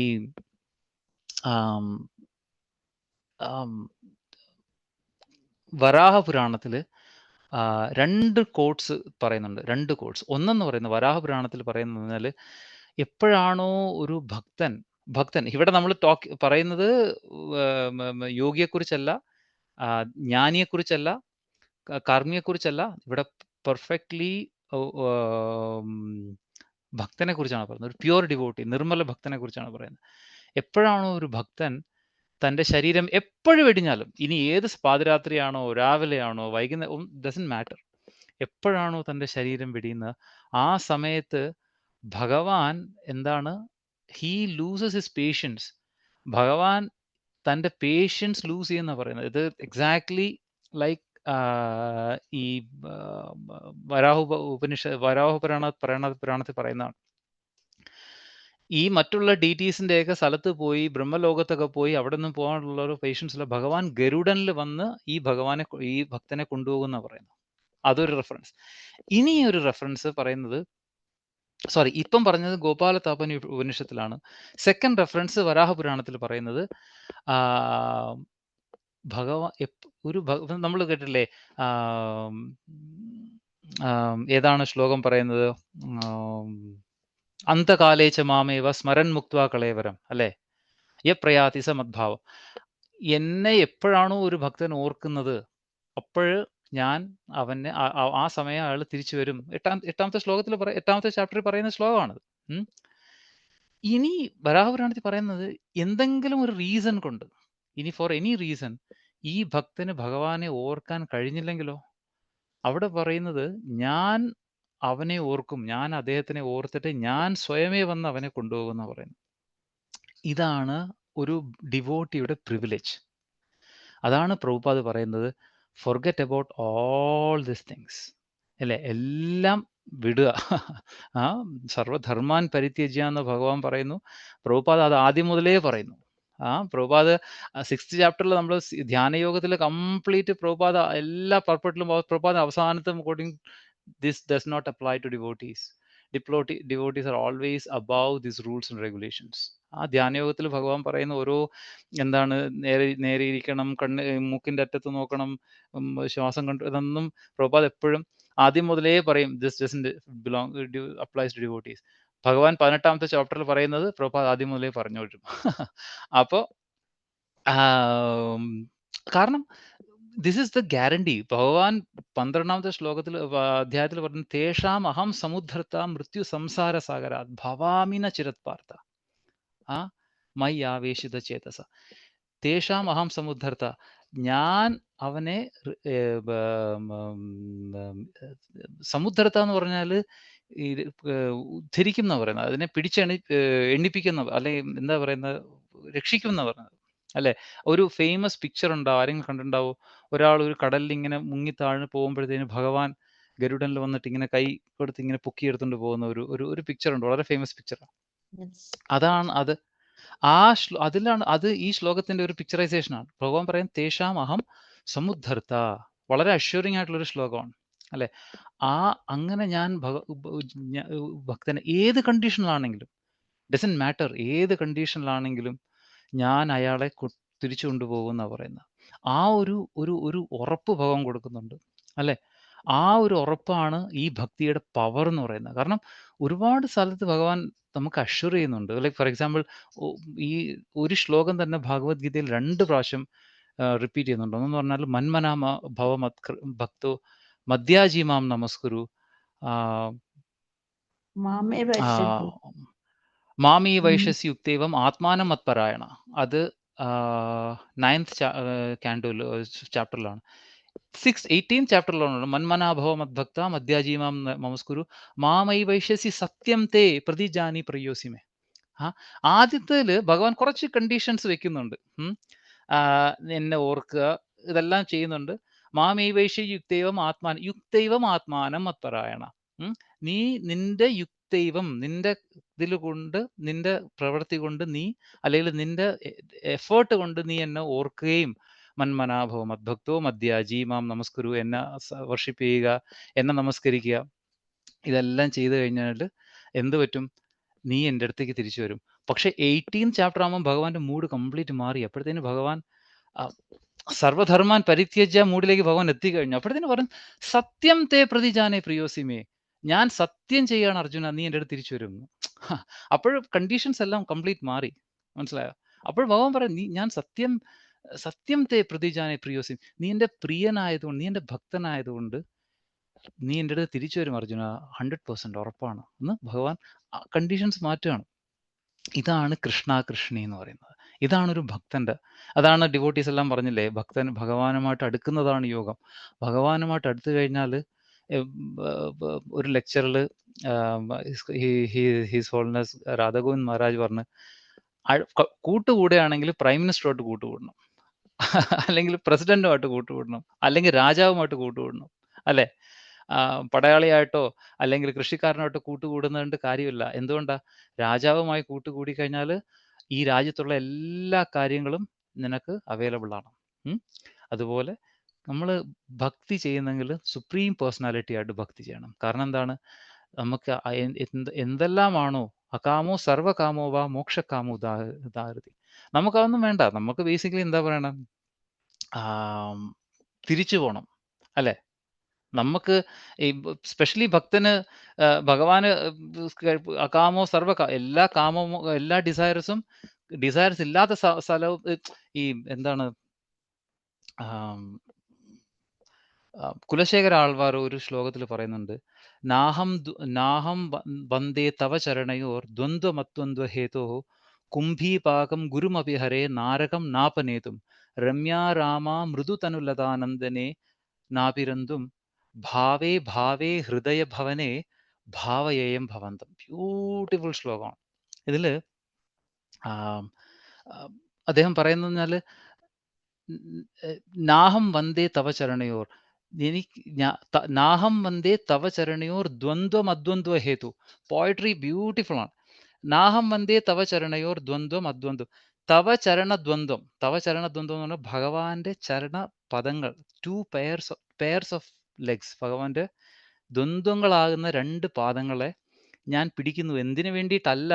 അദ്വന്ദ്വ ഹേതു. അദ്വന്ദ്വം എന്ന് പറഞ്ഞാൽ ഈ liberation from this material world, ഡുവാലിറ്റിയിൽ നിന്ന് രക്ഷപ്പെടാനോട്ട് വേണ്ടിയിട്ടല്ല ഞാൻ ഭഗവാന്റെ കാല് പിടിക്കുന്നത്, അല്ലെങ്കിൽ ഭഗവാന്റെ തൃപ്പാദങ്ങളെ ആരാധിക്കുന്നത്. നാഹം വന്ദേ തവ ചരണയോർ ദ്വന്ദ്വ അദ്വന്ദ്വ ഹേതു. അദ്വന്ദ്വ ഹേതം, അതായത് ലിബറേഷന് വേണ്ടിയിട്ടല്ല ഞാൻ ഭഗവാന്റെ തൃപ്പാദങ്ങൾ പിടിക്കുന്നത്. എന്തിനു വേണ്ടിയിട്ടുമല്ല? കുംഭീപാകം ഗുരുമപി ഹരേ നാരകം നാപനേതും. ഈ ഹെല്ലിഷ് പ്ലാനറ്റ്സ്, കുംഭീഭാഗം എന്ന് പറയുന്ന ഹെല്ലിഷ് പ്ലാനറ്റ്സ് ഉണ്ട്, ഒരു പ്ലാനറ്റ് ഉണ്ട് കുംഭീഭാഗം. അവിടെ പോയി കഴിഞ്ഞാൽ ആൾക്കാരെ ഓയിൽ ഇങ്ങനെ ഫ്രൈ ചെയ്തുകൊണ്ടേയിരിക്കും. ആ സ്ഥലത്ത് അവിടെ നിന്ന് രക്ഷപ്പെടാനും വേണ്ടിയിട്ടല്ല. രമ്യ രാമ മൃദു തനുലതാനന്ദനെ നാപിരന്തം. ഈ ഹെവൻലി പ്ലാനറ്റ്സിൽ പോയിട്ട് അവിടെ പോയി നന്ദനന്ദൻ ഗാർഡൻസ് എന്നൊരു ഗാർഡൻ ഉണ്ട്. അവിടെ പോയി കഴിഞ്ഞാൽ മൃദു തനുലത, ഒരു ഏറ്റവും ബ്യൂട്ടിഫുൾ ആയിട്ടുള്ള ഹെവൻലി ബോഡി കിട്ടുമെന്നാണ് പറയുന്നത്.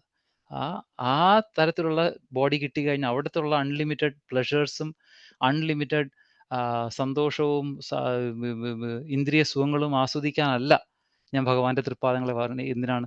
ഭാവേ ഭാവേ ഹൃദയ ഭവനെ ഭാവയേയം ഭവന്തം. ഈ ഹൃദയ ഭവനം, അതായത് എൻ്റെ ഹൃദയത്തിലുള്ള ഈ ഭവനത്തിൽ എന്നും എന്നും ഞാൻ ഭഗവാനെ കണ്ടുകൊണ്ട് ഭഗവാനെ ഭാവയേയം ഭവന്തം, ആ ഭഗവാനെ കാണാനും വർഷിപ്പിക്കാനും ആ തൃപ്പാദങ്ങളെ ഓർക്കാനും പറ്റണേ എന്ന് വിചാരിച്ചിട്ടാണ് ഞാൻ ഭഗവാന്റെ തൃപ്പാദങ്ങളെ പിടിക്കുന്നത്. ഇങ്ങനെയുള്ളൊരു ഡിവോട്ടിയെ ഭഗവാൻ എപ്പോഴെങ്കിലും കൈവിടും? ഒന്ന് ആലോചിച്ച് നോക്കണം. ഇതെല്ലാം കൊടുക്കാൻ ഭഗവാന് പറ്റുന്നതാണ്, അല്ലേ? ഭാഗവതത്തിലൊരു കിം ദുരാപം മയി പ്രീതേ തഥാപി വിഭുദർഷഭ മയി ഏകാന്ത മതിർ ജ്ഞാന്യം മത്തോ വിഞ്ചതി തത്വവിത്ത്. പറയുന്നത് കിം ദുരാപം മയി പ്രീതേ, ഭഗവാന് കൊടുക്കാൻ പറ്റാത്തതായിട്ട് എന്തെങ്കിലും ഉണ്ടോ ഈ ലോകത്ത്? പക്ഷേ ഭക്തന്മാർ അതൊന്നും ആഗ്രഹിക്കില്ല. എന്താണ് കിം ദുരാപം മയി പ്രീതേ തഥാപി വിഭുദർഷഭ മത് ഏകാന്ത മതിർ ജ്ഞാന്യം മത്തോ വിഞ്ചതി. വേറൊന്നും ആയതില്ല, ഏകാന്ത മതിർ, ഭഗവാന്റെ ഏകാന്തമായ ഭക്തി, ഏകാന്തമായ ധ്യാനം, ഏകാന്തമായ സറണ്ടർ മാത്രമേ ഒരു ഭക്തൻ ആഗ്രഹിക്കുള്ളൂ. അങ്ങനെയുള്ളൊരു ഭക്തന് ഭഗവാൻ ഓർത്തില്ലെങ്കിലല്ലേ അതിശയുള്ളൂ. ഇവിടെ ഭീഷ്മദേവർ എന്തുകൊണ്ടാണ് ഉത്തരായണം ചൂസ് ചെയ്തതെന്നുള്ള അവസാനത്തെ കൂടെ പറഞ്ഞൂടെ ഞാൻ നിർത്താം. നമ്മൾ വിചാരിക്കും, ഭീഷ്മദേവർ അവസാനം ഷൺമാസകാലം വെയിറ്റ് ചെയ്തു. അത്രയും നാൾ വെയിറ്റ് ചെയ്ത് അദ്ദേഹം ഒരു യോഗിയെ പോലെ ലിബറേറ്റഡ് ആയി. അത് കറക്റ്റാണ്. ഒരു ഒരു വൺ ഓഫ് ദ റീസൺസ് അത് കറക്റ്റാണ്. രണ്ടാമത്തെ വളരെ ഇമ്പോർട്ടൻറ്റ് കാര്യം എന്ന് പറഞ്ഞാൽ ഭീഷ്മദേവർ എന്തുകൊണ്ട് ഈ സമയം ചൂസ് ചെയ്തു. നമ്മൾ പറഞ്ഞല്ലോ, ഒരു ഭക്തന് അതിനൊന്നും അതിൻ്റെതൊന്നും ആവശ്യമില്ല. ഭക്തന് സമയം നോക്കണ്ട, കാലം നോക്കണ്ട, നാ കാല പാത്ര ഹേതുഭി ഒന്നുമേ ആ ഭക്തന് അപ്ലിക്കബിൾ അല്ല. പക്ഷേ ഭീഷ്മദേവർ എന്തുകൊണ്ട് ഉത്തരായണം വരെ കാത്തിരുന്നു എന്ന് മഹാഭാരത താത്പര്യ നിർണയത്തിലും പറയുന്നുണ്ട്. ബലദേവ്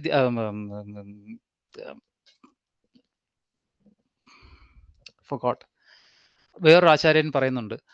അദ്ദേഹം പറയുന്നത് ഒന്നെന്ന് പറയുന്നത് മഹാഭാരതത്തിൽ ഇത്രയും ഭീഷ്മദേവർ ഈ റിലീജിയോസിറ്റി, ധർമ്മ അർത്ഥ കാമ മോക്ഷത്തിനെ കുറിച്ച് പറഞ്ഞിട്ട് ശേഷം അതിനെ എങ്ങനെയാണ് ഒരു വ്യക്തി തൻ്റെ ജീവിതത്തിനെ ഏറ്റവും പെർഫെക്റ്റായി തൻ്റെ ആ പാത കംപ്ലീറ്റ് ആക്കുന്നത് എന്ന് പ്രകടിപ്പിക്കാൻ, എന്ന എക്സാമ്പിൾ കാണിക്കാൻ വേണ്ടിയിട്ട് ഭീഷ്മദേവർ അവസാനം തൻ്റെ ജീവിതത്തിനെ ഏറ്റവും പെർഫെക്റ്റ് ആയിട്ട് സമയത്ത് റിലീസ് ചെയ്തു, അല്ലെങ്കിൽ ആ ഒരു സമയത്ത് തൻ്റെ ശരീരം വെടിഞ്ഞു എന്ന് കാണിക്കാൻ, ഒരു എക്സാമ്പിൾ കാണിക്കാൻ വേണ്ടിയിട്ട്. എക്സാമ്പിൾ എപ്പോഴും കാണിക്കാറുള്ളൂ. ഈവൻ കൃഷ്ണൻ പോലും ഗുരുകുലത്തിൽ പോയി. എന്തിനാണ് കൃഷ്ണൻ ഗുരുകുലത്തിൽ പോയത്? എല്ലാത്തിൻ്റെയും വേദൈശ്ച സർവേ അഹമേവ വേദ്യോ വേദാന്തകൃത്, എല്ലാം അറിയുന്ന ഭഗവാൻ എന്തിനാണ് ഗുരുകുലത്തിൽ പോയത്? എന്തിനാണ്? മഹാത്മാ ഇത് എന്താണ്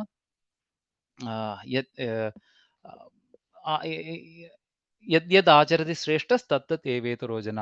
ഏതൊക്കെയാണോ ആചാര്യന്മാർ ഫോളോ ചെയ്യുന്നത് മറ്റുള്ള ജനങ്ങളും അത് ഫോളോ ചെയ്യും. അപ്പോൾ ടു ഷോ ആൻ എക്സാമ്പിൾ, അതിന് വേണ്ടിയിട്ടാണ് ഭഗവാൻ ഈ പറഞ്ഞ കാര്യങ്ങളെല്ലാം ചെയ്തത്. അതുപോലെ തന്നെ ഒരു എക്സാമ്പിൾ, മറ്റുള്ളവർക്ക് വേണ്ടിയിട്ട് ഒരു എക്സാമ്പിൾ കാണിക്കാൻ വേണ്ടിയിട്ടാണ് ഭീഷ്മദേവർ ഈ പർട്ടിക്കുലർ സമയത്ത് ശരീരം വെടിഞ്ഞത്. ഒന്ന് ഫസ്റ്റ് റീസൺ.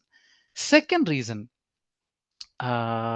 വളരെ വളരെ ഇൻട്രസ്റ്റിംഗ് ആയിട്ടുള്ള റീസൺ എന്ന് പറഞ്ഞാൽ ഭീഷ്മദേവർ ഭഗവാന്റെ ഒരു ഇൻസ്ട്രുമെൻ്റ്, ഞാൻ കഴിഞ്ഞ പ്രാവശ്യം പറഞ്ഞെന്ന് ഓർമ്മയുണ്ട്, ഭഗവാന്റെ ഒരു ഇൻസ്ട്രുമെൻ്റായി മാറി ഭീഷ്മദേവർ. ഭഗവാന്റെ ഉള്ളിലുള്ള എന്തെല്ലാം ഭഗവാന്റെ ആഗ്രഹങ്ങൾ, ഭഗവാൻ ഭീഷ്മദേവരിലൂടെ സാധിക്കേണ്ട എന്തെല്ലാം കാര്യങ്ങളുണ്ടോ അതെല്ലാം ഭീഷ്മദേവർ മനസ്സിലാക്കി അതിനനുസരിച്ച് പ്രവർത്തിച്ചു എന്നാണ് പറയുന്നത്. ഈവൻ അതിനുവേണ്ടി ഭീഷ്മദേവർ കൗരവരുടെ ഭാഗത്തു നിന്ന് പോലും യുദ്ധം ചെയ്തു. എന്തിനാണ്? To show an example. അതായത് ഭഗവാന്റെ എതിരെ ഈവൻ എത്ര വലിയ അധർമ്മത്തിന്റെ കൂടെ ഇനി എത്ര വലിയ ആളാണ് ഈവൻ ഭീഷ്മദേവർ പോലും ആണെങ്കിലും അദ്ദേഹം ഡിഫീറ്റഡ് ആവും, അല്ലേ?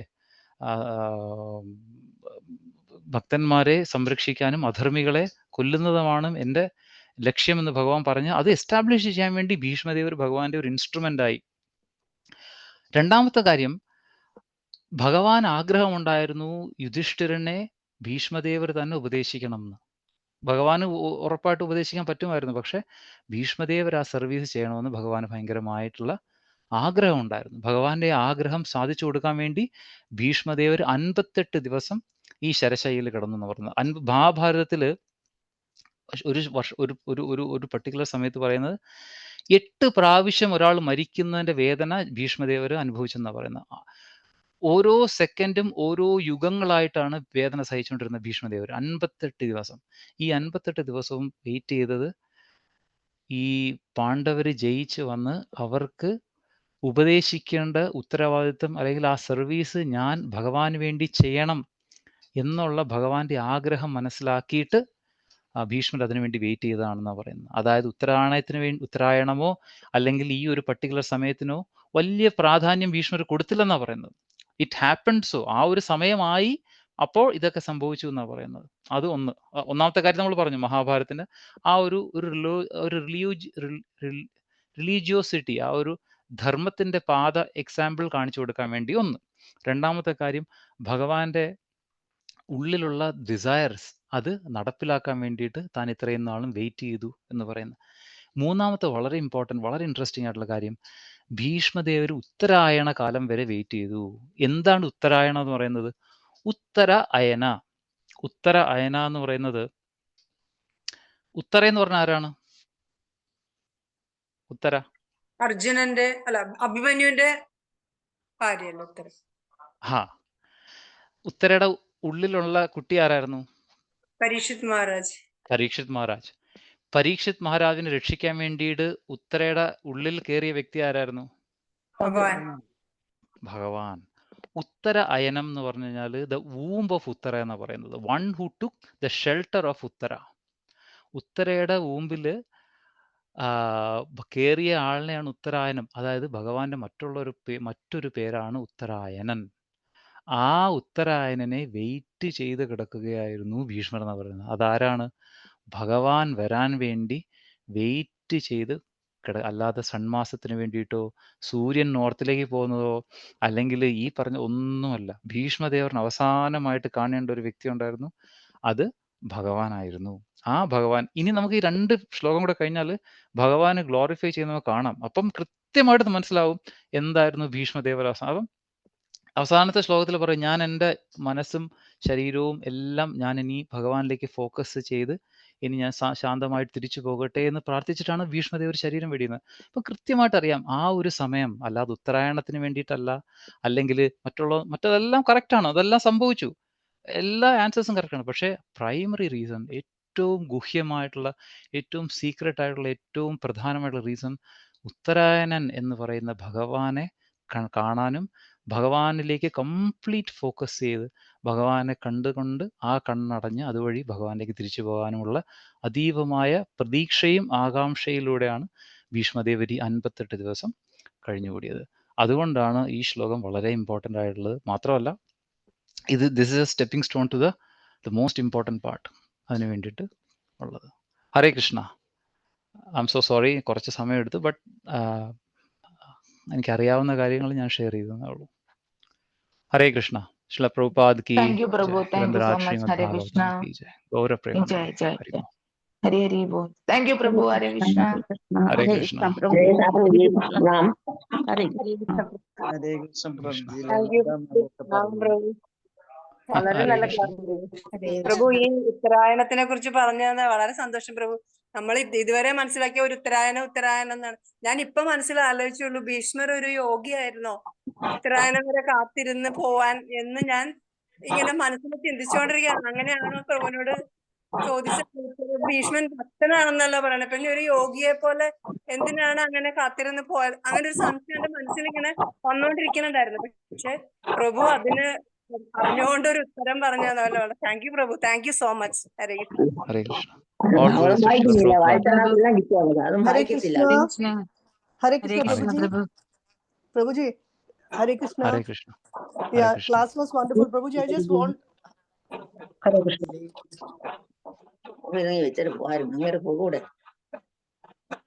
Thank you, Prabhuji. Hare Krishna. Thank Pranam. you. ഹരേ ഹരേ കൃഷ്ണ. കൃഷ്ണ പ്രണാം. പ്രഭു. ഉത്തരായനത്തിനെ കുറിച്ചുള്ള ഉത്തരായനൻ എന്നുള്ള ഇതൊരു വളരെ പുതിയൊരു കാര്യമാണ് പ്രഭു പറഞ്ഞു തന്നത്.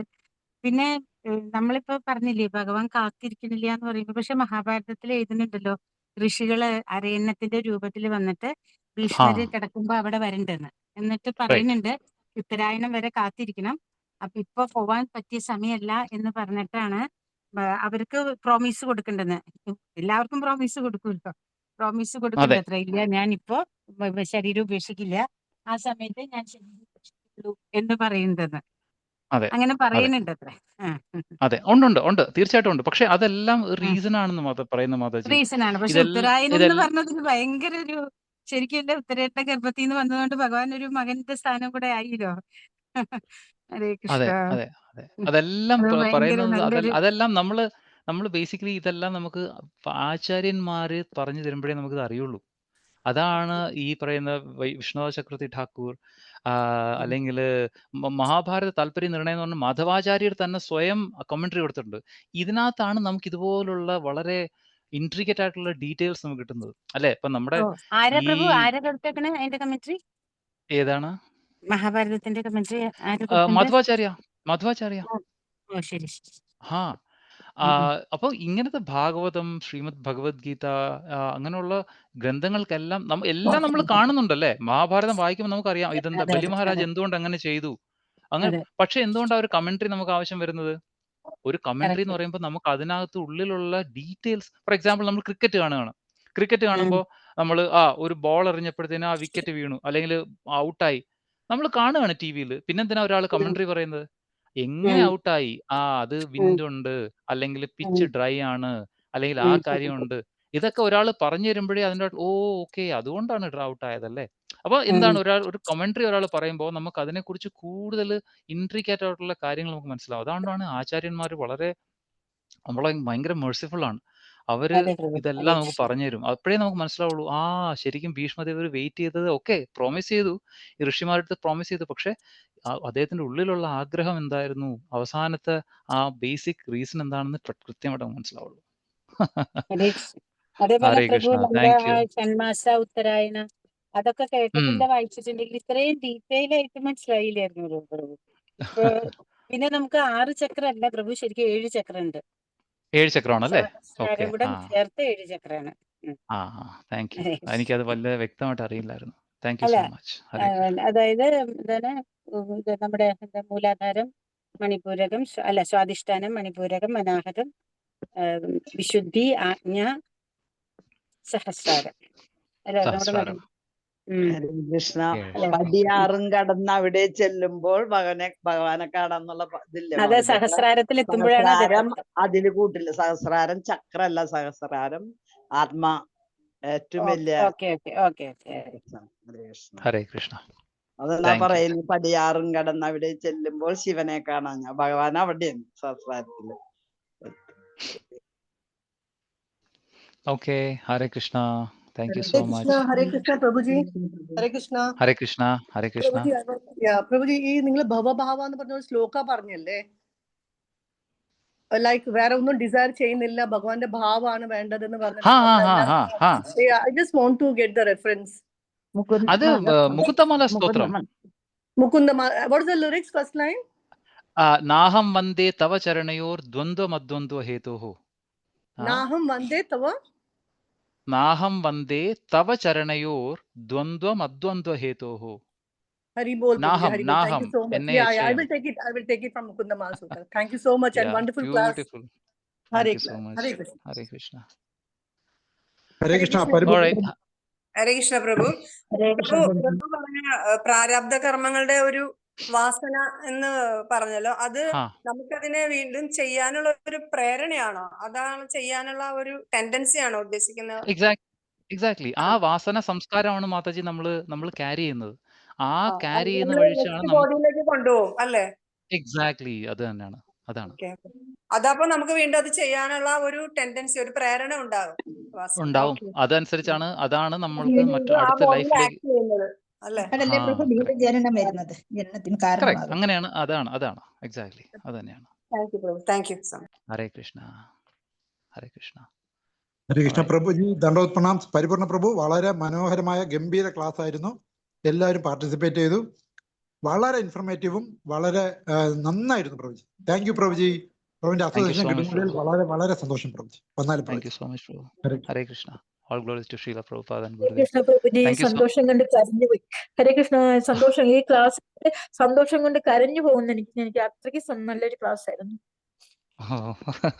All glories to Srila Prabhupada. All glories to Vaishnava Acharyas. ഞാൻ ജസ്റ്റ് വായിച്ച് പറയുന്നേ ഉള്ളൂ മാതാജി. ഇതൊന്നും പ്യൂരിഫിക്കേഷൻ ഒന്നും എനിക്കില്ല. ഞാനിത് വായിച്ച് പറയുന്നേ ഉള്ളൂ. ഇതിലൂടെ എന്തെങ്കിലും പ്യൂരിഫൈ കിട്ടുമല്ലോ എന്ന് വിചാരിച്ചിട്ടാ ചെയ്യുന്നത്. ഭയങ്കര ഇൻഫോർമേറ്റീവാ പ്രഭുവിന്റെ class. Hare Krishna. Hare Krishna. All glories to Srila Prabhupada. Thank you so much, Prabhu. Okay. Thank you, Prabhu. Hare Krishna. Hare Krishna. Hare Krishna. Oh, Jai. Hare Krishna. Hare Prabhu. Krishna. Hare Krishna. Thank you so much, Prabhu. Take care. Hare Krishna. Okay, Prabhu. ഞാൻ വെക്കുന്നു. ഹരേ Krishna. Okay, Prabhu. Thank you. Hare Krishna. Hare Krishna.